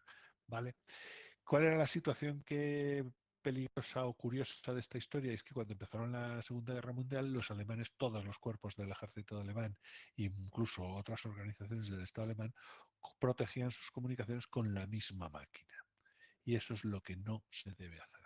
Nunca hay que poner todos los huevos en la misma cesta. Y esto en criptografía es mucho más fundamental de lo que os creéis. Nunca se debe usar la misma contraseña siempre, no se debe usar las mismas claves siempre. Es hay que diversificar. ¿Por qué? Pues esto es lo que ahora saben los alemanes y sabemos todos. Y es que si no diversificas y se te cae la cesta, te has quedado sin huevos. ¿Qué ocurrió? Que claro, cuando empezó la guerra, los aliados sabían descifrar la máquina Enigma. Es decir, que ellos sabían romper las comunicaciones de todos los cuerpos del ejército enemigo e incluso de las instituciones del Estado, por ejemplo la Gestapo, por ejemplo el sistema ferroviario germano, etcétera, etcétera. Pues lo sorprendente, y esto hay un libro que no os lo pongo porque espero en el máster sí lo recomiendo, es que durante todos los años de la guerra, del 39 al 45, los alemanes nunca pusieron realmente en duda la seguridad de su máquina. Es decir, los alemanes eran buenos criptoanalistas también, es decir, les habían roto, por ejemplo, todos los códigos navales de los ingleses, ellos los tenían pinchados y los sabían romper. Los alemanes tenían otras máquinas de cifrado, no la Enigma, no solo la Enigma. Pero el problema está en que usaban la Enigma para todo. Entonces, había 17 redes de comunicaciones por radio. ¿Cómo se transmitía esto? Por radio. Si tú cogías, escribías tu mensajito, lo cifrabas y después un tío con una llave Morse, por radio la transmitía. ¿Qué hacían los ingleses? Pues, o en distintos lugares del mundo, porque no era solo en Inglaterra, pues tenían a gente con los cascos puestos como nosotros y escuchando las señales de radio en Morse, las transcribían y las mandaban al archivo. Y después venían los grupos de análisis, en los que aparece pues el Turing y otros muchos más importantes que él incluso, y cogen e intentaban romperla. ¿Por qué? Porque ya sabían cómo era la máquina, tenían mucha información sobre qué piezas concretas estaban utilizando los alemanes y pues ahora buscar cuál era la clave que realmente se estaba usando ese día o en ese mensaje en particular.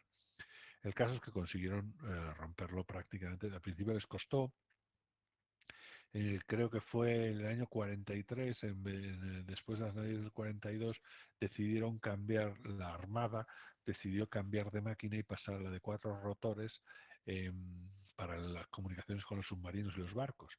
Y entonces eso desbarató lo que estaban ya haciendo con cierta soltura los criptoanalistas de Bletchley Park. Bletchley Park es el sitio donde se reunió, donde se montó el esfuerzo criptoanalítico aliado, no solo británico, está a 60 kilómetros de Londres. Hay un museo que si pudiéramos ir, habría que ir, y os recomendaría que fuerais porque es curioso y porque hay que apoyarlo, porque si no lo van a desmantelar. El Johnson no, por lo visto no se gasta dinero en cultura. Y está el mismo sitio donde estuvieron trabajando hasta 10.000 personas rompiendo, es decir, archivando, interceptando, recibiendo intercepciones, archivando esas intercepciones y los de Turing y todos sus muchachos y mucha más gente intentando romper los mensajes. Y de hecho los rompieron. La primera cosa que no es fácil de explicar en historia es por qué coño todo el ejército alemán, todo el Estado alemán usaba la misma clave para casi todo. Es cierto que había otras máquinas, es decir, las comunicaciones de alto estándar, de alto standing, es decir, Hitler y sus lugartenientes, Goering, etcétera, etcétera, usaban otro tipo de cifrados. Usaban un teletipo, pero un teletipo diseñado específicamente para ser cifrado, y ese teletipo, el SZ46 creo que se llamaba, pues les costó, no era una máquina enigma, lo rompieron los británicos con una máquina que se llama Tuni, bueno, el proyecto se llama Atún, y no sé por qué ahora mismo. Pero bueno, lo consiguieron romper con mucho esfuerzo, pero otros ni de coña lo rompieron, ¿vale? La segunda característica del caso Enigma es que no se supo nada.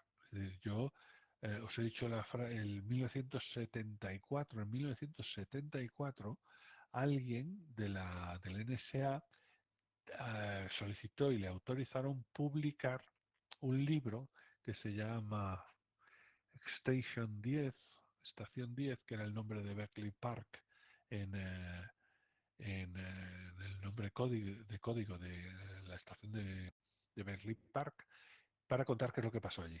Y entonces fue cuando el NSA autorizó al autor, que ahora mismo no me acuerdo cómo se llama, autorizó a decir qué había pasado realmente en Berkeley Park.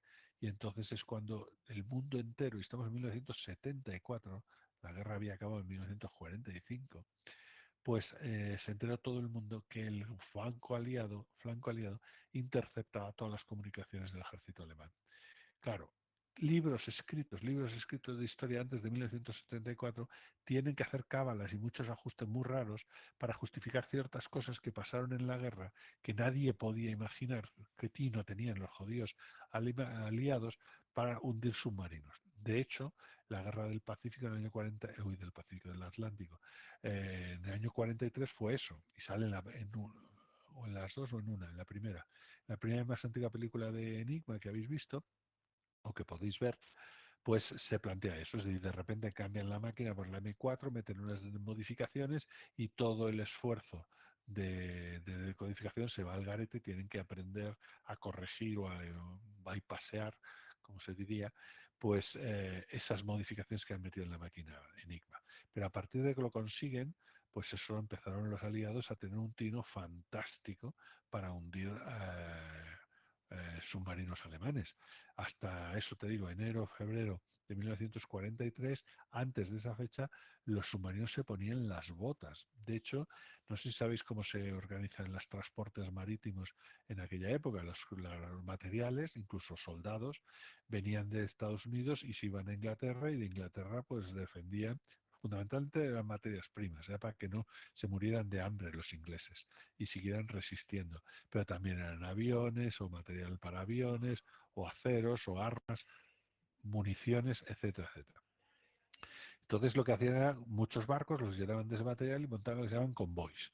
Un convoy era un conjunto de barcos, pero 250 barcos, que iban a ir por una ruta del Atlántico desde Estados Unidos hasta Inglaterra.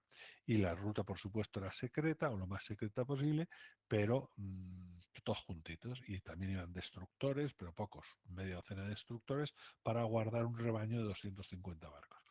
¿Qué hacían los alemanes? Que no tenían ni puñetera idea de por dónde iban los convoys, pues de repente pues tenían sus submarinos puestos en distintas zonas del Atlántico y ahí dando vueltas a que de repente uno cogía y veía, porque eso sí, cuando lo ves, lo ves. Es decir, veía una formación de 250 barcos dirigiéndose hacia Inglaterra. Entonces cogía la radio, cogía su máquina Enigma e informaba al almirantazgo de que había interceptado un convoy. Y entonces eso automáticamente generaba unos mensajes para los otros submarinos que estuvieran en la zona. Se le decía, iros a la cuadrilla tal, a tal posición. Se iban los distintos submarinos para allá y cogía y empezaba lo que es un poco escandaloso, pero es así. Y los submarinos, a diferencia de lo que van en las películas, los de aquella época disparaban desde superficie, es decir, que iban sumergidos para no llevar la atención, ni no desperdigar, ni sobre todo que no vinieran los destructores, pero cuando llegaban a la superficie, salían a la superficie y empezaban a tirar torpedos. Y que aquello era como una feria, es decir, los barcos, los 250 barcos estaban desprotegidos. Los submarinos que habían logrado llegar a esa zona soltaban toda la carga de torpedos que tenían contra los barcos y hundían un montón de gente y un montón de toneladas de material, y cuando se acababan los torpedos pues se volvían a La Rochelle, en Francia, que era la zona alemana ya, a cargar de torpedos los submarinos. Es decir, que en un convoy, los convoys son así, porque aunque van a hundirte un montón de barcos, no te los pueden hundir todos. Es decir, te han descubierto, han venido los submarinos, te han hundido 80 barcos, pero de los 80 barcos, de los 250, la diferencia logra llegar a Inglaterra. Por eso se usaban el concepto de los convoys. Y de hecho, ¿cómo se llamaría ahora? Ay, no me sale, esto ya es fatiga mental. Bueno, da lo mismo. Es decir, que esa técnica, ese modo de operar es así de cruel, pero es efectivo. Es decir, que tú efectivamente de los 250 te llegaban 170 barcos, aunque hubieras perdido 80. Bien, entonces, lo sorprendente de ese periodo histórico es que nadie se enteró hasta 1974 de que estos tíos habían logrado interceptar todas las comunicaciones. Y, por ejemplo, en Bletchley Park trabajaban 10.000 personas. Es decir, ¿cómo coño lo organizaron los británicos? Porque esto sí que era invento de los británicos, aunque tenían informados a un subconjunto muy pequeñito de americanos. ¿Cómo consiguieron organizarse para que durante todos esos años, incluso después de acabada la guerra, nadie dijera que ellos eran capaces de leer el código, las transmisiones que se protegían con la máquina Enigma? ¿Vale? ¿Qué deciros? Bueno, pues que esos son los dos grandes hitos que no tiene explicación, es decir, y que de los que hay que aprender. No se puede usar la misma máquina para todo, ni para todas las comunicaciones, y además tendríamos que aprender a guardar secretos como lo guardaron los ingleses en lo que se llama el proyecto Ultra, que era el nombre que le dieron. ¿Cómo lo conseguían? Pues una manera muy fácil. La única manera de guardar un secreto es que lo sepa poca gente. Entonces lo sabía Churchill, que se reunía en un búnker en Inglaterra, ahí en Londres, va en el subsuelo. Ahí se reunía con las 5 personas que eran los enlaces con Bletchley Park, que en Bletchley Park sabían lo que estaban haciendo 2 personas. Había 10.000 trabajando, pero 2 o 3 trabajando en el código Ultra. ¿Vale? Y entonces todo lo que lograban interceptar se llevaba a Churchill. Churchill tomaba las decisiones que tuviera que tomar y hacía un refrito de esa información y se la pasaba a través también de mensajeros humanos a lo que llaman oficiales de enlace. Se las mandaba a los aliados, es decir, le contaba lo que quería contarle a los ingleses, perdón, a los americanos, y le contaba a sus generales incluso lo que quisieran, lo que necesitaran saber, pero no mucho más. Y desde luego siempre lo hacía de manera que la información que transmitía pudiese haber sido obtenida por otros medios. Es decir, tuvieron mucho cuidado de que nadie, de que ningún cuerpo propio, incluso del ejército británico, obtuviera alguna información que no hubiera sido descubierta por otro procedimiento. A ver si os pongo el ejemplo. Si yo sé, porque la transmisión por radio dice un submarino, estoy en tal sitio, pues automáticamente los aliados decían, está el submarino a ese sitio. Hay dos opciones, decirle, mira, pues mando el convoy por otra parte, o cuando no puedo corregirlo, yo tengo que cargarme ese submarino. Pero ¿cómo sé que está ahí? Interceptando las comunicaciones. No puedo hacerlo así. ¿Qué hacía? Pues como siempre se han intentado los submarinos. Tú lanzabas aviones que iban en todas las direcciones, volando sobre el mar, y intentaban ver al submarino. Un submarino desde arriba, desde el aire, se ve bastante bien. Si desde la superficie no ves nada, porque está debajo del agua, pero en cambio cuando lo ves desde arriba desde un avión, pues se ve bastante bien. Entonces, ¿qué hacían los aliados? O qué hace todo el mundo, los japoneses hacían lo mismo, pues coger y mandar aviones en todas las direcciones a ver si había la suerte de que alguno de esos aviones de patrulla viese un submarino. Cuando lo veía por radio decía, oye, lo veo en tal sitio, incluso algunas veces pues se enfrentaba a él, otras veces era simplemente volver, y cuando volvía o daba esa información venían los destructores o incluso eh, otro tipo de armamento, como pueden ser aviones con bombas, etcétera, etcétera, para intentar hundir al submarino. Claro, cuando ellos tenían información por radio, información descifrada, sabían exactamente dónde estaba el submarino. Entonces lo que hacían era mandar un avión solo en esa dirección, esperar a que el avión le viera, porque entonces cuando tú estás en el submarino y te ve el avión de reconocimiento, el propio alemán del submarino, coño, nos han detectado porque he visto un de reconocimiento. Entonces, claro, ahí era lógico pensar para el capitán de ese submarino y para la armada alemana que, claro, habían sido descubiertos por casualidad, habían mandado a los destructores y pum, les habían pegado un pepinazo y los habían volado de la faz de la Tierra. Entonces, eso no levantó sospechas, pero el cambio de tecnología fue sorprendente. Si veis el número de hundimientos antes del eso de febrero-marzo del 43 y el número de hundimientos después del año del 43, pues decís, coño, es que aquí ha pasado algo, es decir, aquí hay un cambio significativo. Sin embargo, los alemanes nunca sospecharon en serio, hubo gente que sí lo dijo, pero no le hicieron caso. Como estructura militar no le hicieron caso a los que decían que podía haber alguna infiltración, pensaban más en espías humanos que en que se estén interceptando las comunicaciones, y como uno se obsesiona con sus enemigos, pues buscaron por ahí, pero no lograron encontrar dónde era verdaderamente donde se les iba la información.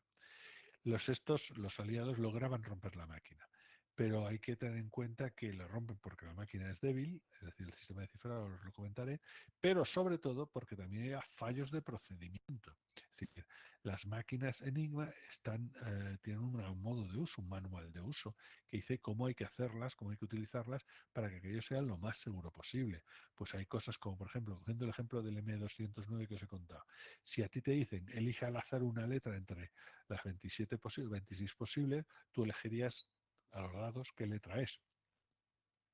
Si en cambio entonces la torpeza de, como hacían en la máquina Enigma, usar en vez del número de letras aleatorias para ver por dónde empezaban, para generar la clave de sesión o de transporte, pues cogían y ponían las iniciales de los nombres de las novias de los operadores que estaban transmitiendo aquello. Claro, nombres de mujer en alemán pues dan pocas letras como primera letra, lo cual en el fondo en vez de estar jugando con 26 posibilidades, están jugando a lo mejor con media docena. Eso ayuda. La estructura de, por ejemplo, el manual de 1919 decía que no se cifraran con la misma clave mensajes más largos de 256 caracteres. Y eso se lo saltaron los alemanes en más de una ocasión. De hecho, en una ocasión cifraron para transmitirse a todos los cuerpos del ejército el mensaje de Navidad de Hitler. Claro, los aliados aplaudían con las orejas. Es decir, habían oído en la radio directamente en texto en claro del mensaje de Navidad de Hitler, que era largo y pomposo, y encima estos lo habían cogido y lo habían cifrado con todas las claves de todos los canales de comunicación del ejército de ese invierno. Pues claro, ya están los alemanes, digo, los aliados tenían criptoanálisis con texto en claro conocido y criptograma conocido tan extenso como el petardo de mensaje de Navidad de Hitler de ese año. Así que con ese tipo de cosas, lo único que haces es que si la máquina no era suficientemente segura, encima tú la estás usando en condiciones mucho más inseguras.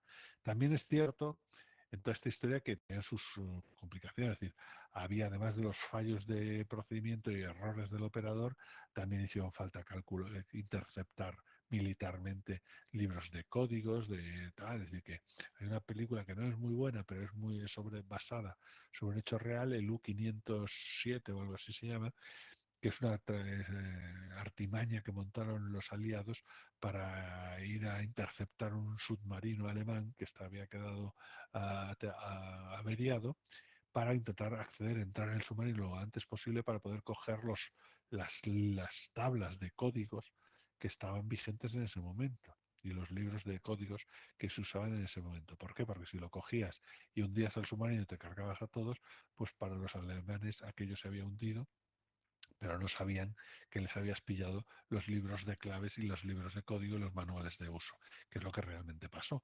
Entonces eso fue lo que cambió los tercios en el 43, es decir, de no tener ni idea de qué habían cambiado, pues simplemente militarmente se informaron de los detalles y de las claves y de los libros de códigos que había que volver a utilizar para volver a poder interceptar las comunicaciones de los submarinos alemanes. ¿Vale? Así que, señores, La máquina de Enigma no solo son películas, sino que es muy interesante ser consciente de por qué llegó a ocurrir lo que ocurrió, porque fue un conjunto de casualidades que jugaron en contra de los alemanes, pero jugaron a favor de los aliados. A lo mejor sin La máquina de Enigma, sin esta historia, a lo mejor lo de esa serie distópica de que hubiera pasado si hubieran ganado los alemanes, pues no sería una serie distópica, sino sería lo que realmente debería haber pasado. Vamos a ver cómo es la máquina, ¿vale? Ya os digo, es del principio del siglo XX y del mundo civil. Bueno, pues los elementos de la máquina son estos tres que tenéis aquí, más o menos, ¿vale? Aquí tenéis un conjunto de rotores que ahora veremos qué hacen ahí dentro, que son coaxiales, es decir, que están girando sobre el mismo eje y que, bueno, pues tienen varias posibilidades, como veis aquí a través de los numeritos que veis aquí. Después tenéis la unidad de entrada-salida. La unidad de entrada-salida es un display, que sería este de aquí, que son simplemente las 26 letras que es capaz de codificar el alfabeto de Enigma. Y están las letras en un cristal y debajo del cristal hay una bombillita. Cuando se enciende la bombillita te está indicando que esa es la letra de salida del proceso que estés haciendo. Después delante tengo yo también otras 26 teclas que tenéis aquí, que es el teclado, que es donde uno mete el texto en claro si quiere cifrar y donde uno mete el criptograma si es lo que quieres descifrar. ¿Vale? Y por último, aquí lateralmente, por eso está girado, aquí veis las teclas, bueno, pues aquí veis un board, un clavijero, que sería en castellano, en el cual hay pares de enchufes para meter bornes en las 26 letras, ¿vale? Si lo miráis con detalle, pues veis el QWERTY, que es la misma posición relativa del alfabeto del teclado, ¿de acuerdo? Entonces, aquí estaba aquí para conectar con unos cables, que aquí se ven dos, aunque como todo es gris, pues se ve muy mal, 2 a 2 letras de este clavijero, ¿vale? Perdonad. Bien, ¿cómo es el esquema por dentro? Pues aquí lo vamos a ver un poquito más claro. Tenemos las bombillas que se encienden y que representan una letra, las teclas que tú puedes teclear para meter el detalle, aquí abajo está el clavijero que os he contado y aquí arriba están los rotores. Esto es un sistema que tiene electricidad, sí, tenía una pila, de hecho una pila para encender esas lucecitas. Todo el circuito de cifrado es eléctrico, pero la máquina es mecánica, en el sentido de que ahora lo veremos, ¿vale? Si yo, por ejemplo, pulso la letra A, este interruptor cambia de estar abierto a estar cerrado y eso significa que el potencial de esa pila pasa por aquí y va al clavijero. Y va al clavijero y mira si los dos bornes relacionados con la letra A tienen conectado o no un cable. Si no está conectado un cable, pues nada, siguen, salen del clavijero y se van a entrar en el conjunto de rotores. ¿Qué son los rotores? Los rotores son algo parecido a esto. ¿Veis? Este es el ejemplo de un rotor de la máquina de Enigma. Por una cara tiene unas puntitas de latón que hacen contacto eléctrico y por la otra cara tiene unas superficies también de latón que hacen de palpadores. Entonces, si tú pones en el mismo eje, es decir, aquí está el eje de ambos dos, uno detrás de otro, pues resulta que los pines de este primer rotor están apoyados sobre los palpadores del segundo y los del segundo sobre los del tercero y así sucesivamente. ¿Qué hay dentro de cada una de esas posiciones? Pues resulta que tengo palpadores, que son estos de aquí, los pines, y tengo zonas de contacto, que son estos de aquí. De entre los dos lo que hay es cables, cables que conectan un pin de la entrada con un palpador de la salida. ¿Vale?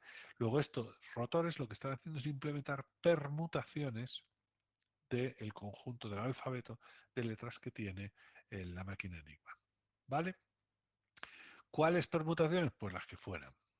De manera que si aquí llega el potencial eléctrico y entra por este palpador, pasa a través del del cable interno que corresponde a este rotor y saldrá por este sitio. Pero aquí está enfrentándose a otro disco con las mismas características que tendrá otra permutación. Bueno, pues entonces si entra por este pin, internamente lo reconducirá a salir por este pin, que a su vez tendrá otro rotor. Por ejemplo, pues volverá a cambiar. Si entra por aquí, sale por aquí. Entonces, eso la primera máquina Enigma era de este estilo. De hecho, solo cambiaba el rotor de en medio. Es el modelo A que pretendió vender con fines comerciales. Pero ya las Enigmas que se usaron por los alemanes, por el Estado alemán, tenían como diseño avanzado lo que se llama el reflector. Para coger y completar más el sistema, dijo, bueno, voy a poner un reflector que también tiene 26 contactos eléctricos, pero los cables están entre sí, es decir, de manera que el potencial empieza por aquí, entra por ahí y sale por alguno de los 25 restantes. Esto como aquí tiene a la última rotación, a la última permutación, perdón, pues entrará por un sitio y saldrá por el otro. Después pasará a la segunda permutación a la inversa y después pasará a la primera permutación a la inversa. El resultado neto es que al ser permutaciones, esto entra por un sitio, recorre todo este camino y acaba saliendo por otra de las 25 restantes letras que hay ahí. Es decir, que una característica de esta forma de operar es que una letra, es decir, un pin, la electricidad no va a salir nunca por el pin por el que entró. ¿Eso qué significa en cifrado? Eso significa que una letra nunca se representará a sí misma. ¿Vale? Una letra nunca se representará a sí misma si estamos usando una máquina Enigma para cifrarla. Jamás. ¿Vale? Bueno, pues entonces cuando vuelve por aquí y pasa por el clavijero. Por ejemplo, aquí le ha tocado salir a la letra S, pero en el clavijero está enchufado el cablecito entre la S y la ID. ¿Qué ocurre? Que se ha desconectado de su circuito normal y a través del cable externo, este potencial entra en el terminal D y lo que ocurre es que se ilumina la lucecita D. Es decir, que para esta configuración la A viene convertida o se codifica como letra D. Cualquiera de las teclas del teclado podían haberlas pulsado y cualquiera de esas letras del teclado, según esta configuración, habría sido vinculada con una y solo una bombillita que se va a encender. ¿De acuerdo? Bueno, pues si esto lo pensamos un poco, ya está, no está mal. ¿Qué es lo que he hecho? Pues en el fondo, lo que tengo es una sustitución monoalfabética.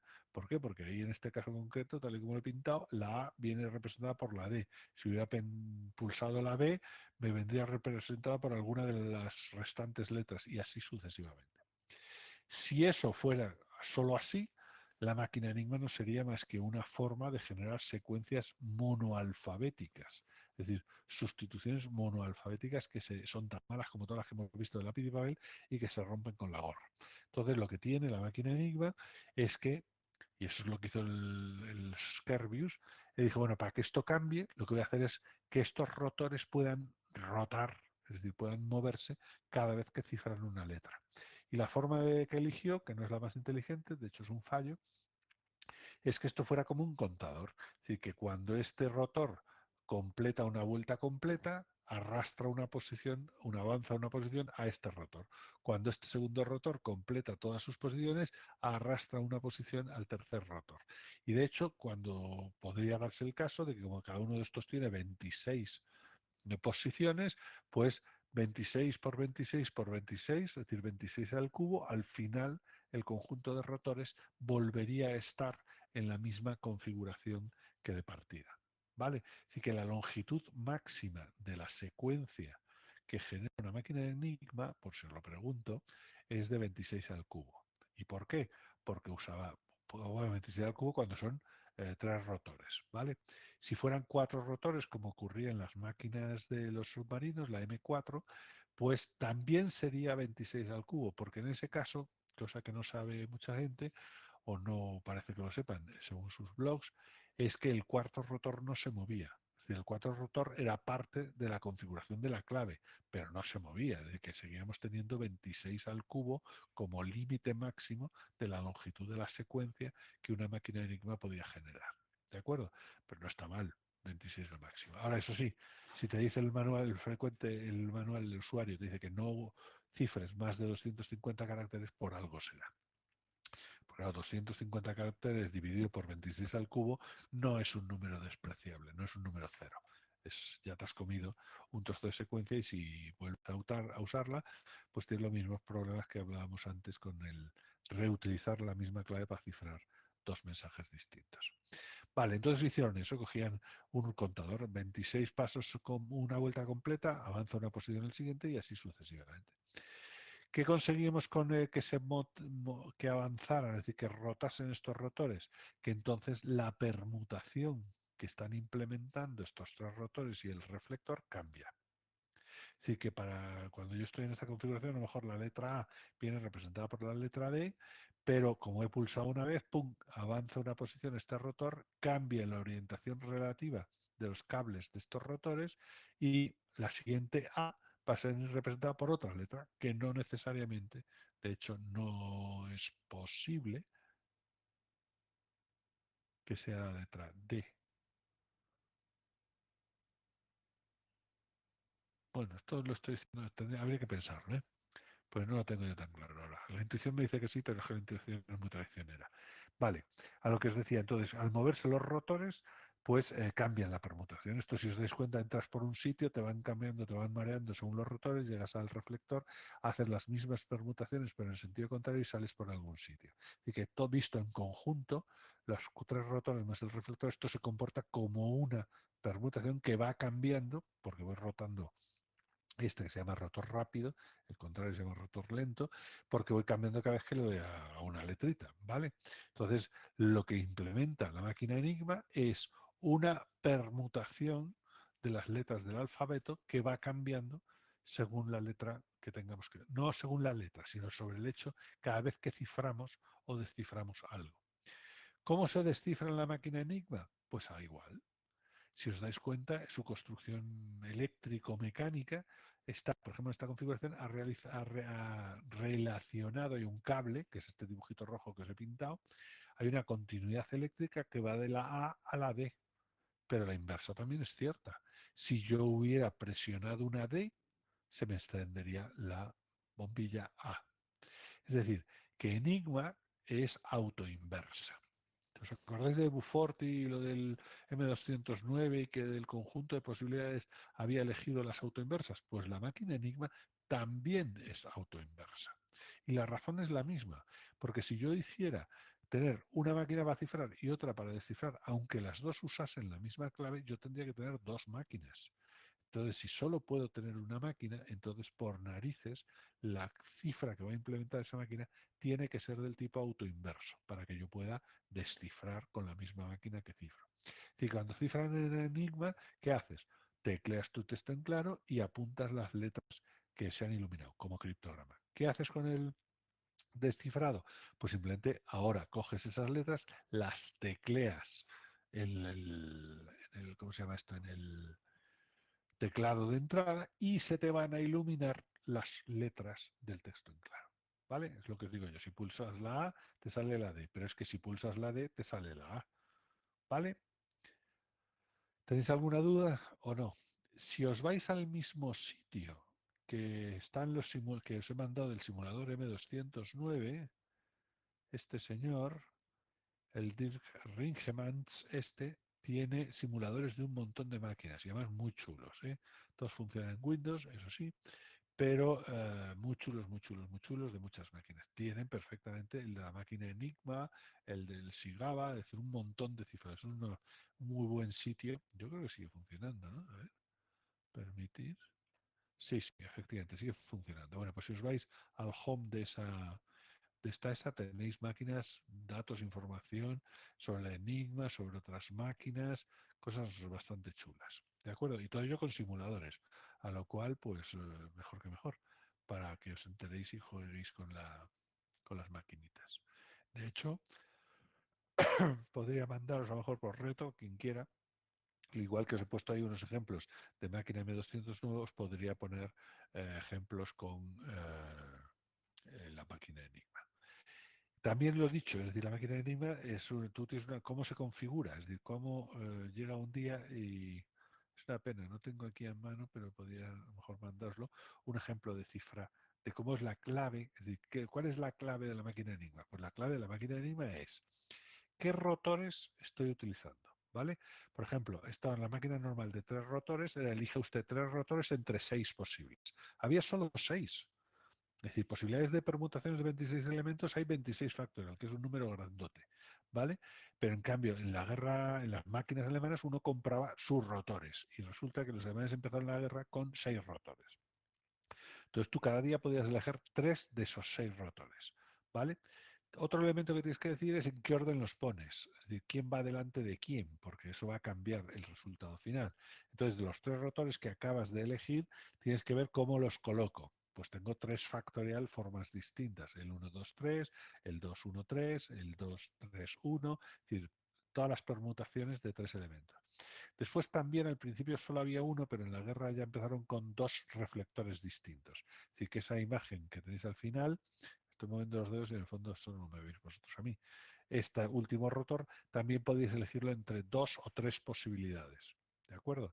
Esto aumentaba el tamaño del espacio de claves, porque digo, bueno, tengo 6 rotores, puedo elegir 3 factorial cómo los coloco, puedo elegir entre 2 o 3 ¿cómo se llama esto? Reflectores, y con eso ya tengo configurado. También podía elegir cuántos cables ¿cómo se llama? De este clipboard, de este clavijero, cuáles letras intercambio entre sí. Por ejemplo, en este ejemplo he cambiado la S con la D y la D con la S, pero puedo poner un cable, al cual solo cambio 2 letras, o puedo cambiar los cables, a lo cual cambio 4 letras, o puedo poner hasta 13 cables para cambiar las 26 letras de sitio. ¿De acuerdo? Porque en el fondo el clavijero este lo que está haciendo es reconectando la relación entre las letras, es decir, entre las bombillas y el teclado. Es decir, que la A deja de ser la A y pasa a ser otra cosa. ¿Vale? Entonces, las claves de una máquina Enigma es qué rotor escojo, en qué orden lo pongo, qué reflector utilizo y cuántos cablecitos del clavijero utiliza. Y una vez que tengo elegido todo eso, ya la máquina Enigma está configurada. Esa es la clave. Ahora, ¿qué ocurre?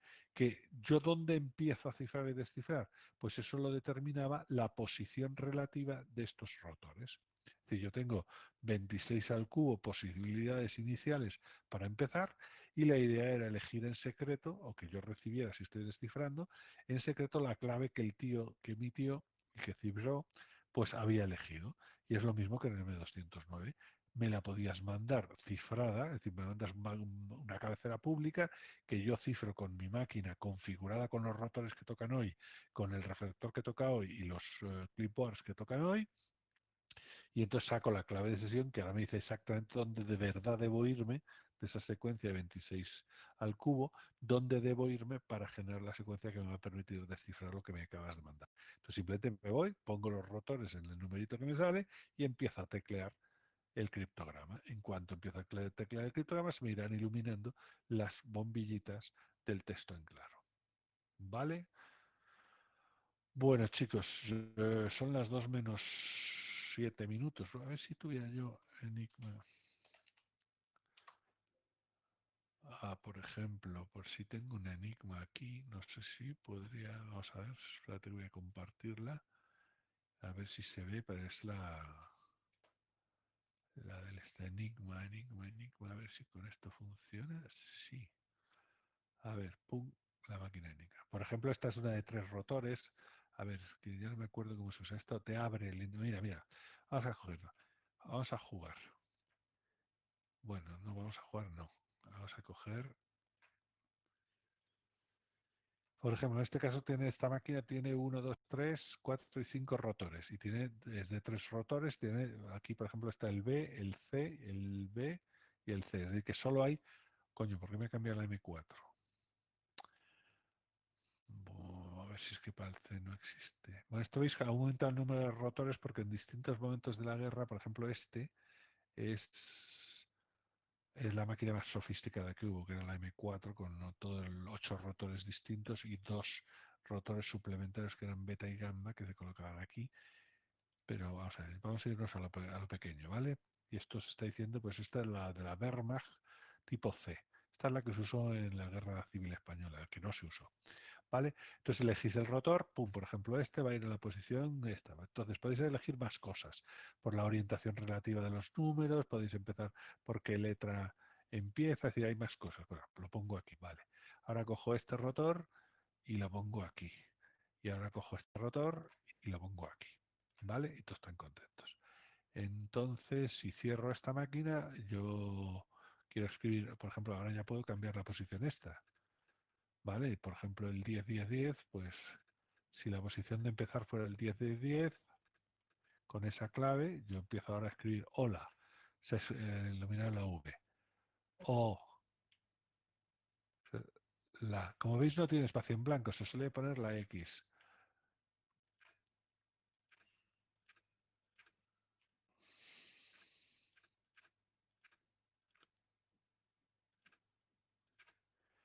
¿Vale? Y aquí ves, tenéis, por ejemplo, hola, ¿cómo estáis? Se ha convertido en VMTCKJ, KUK, EQT y así sucesivamente.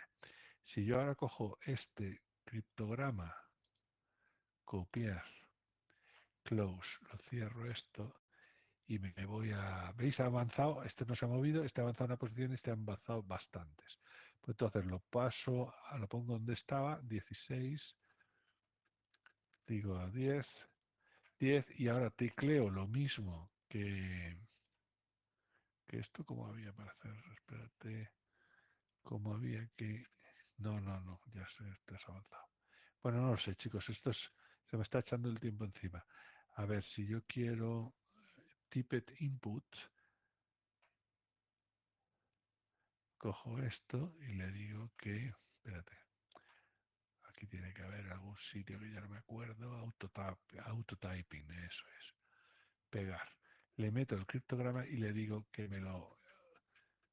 ¿Veis? Estoy metiendo el mismo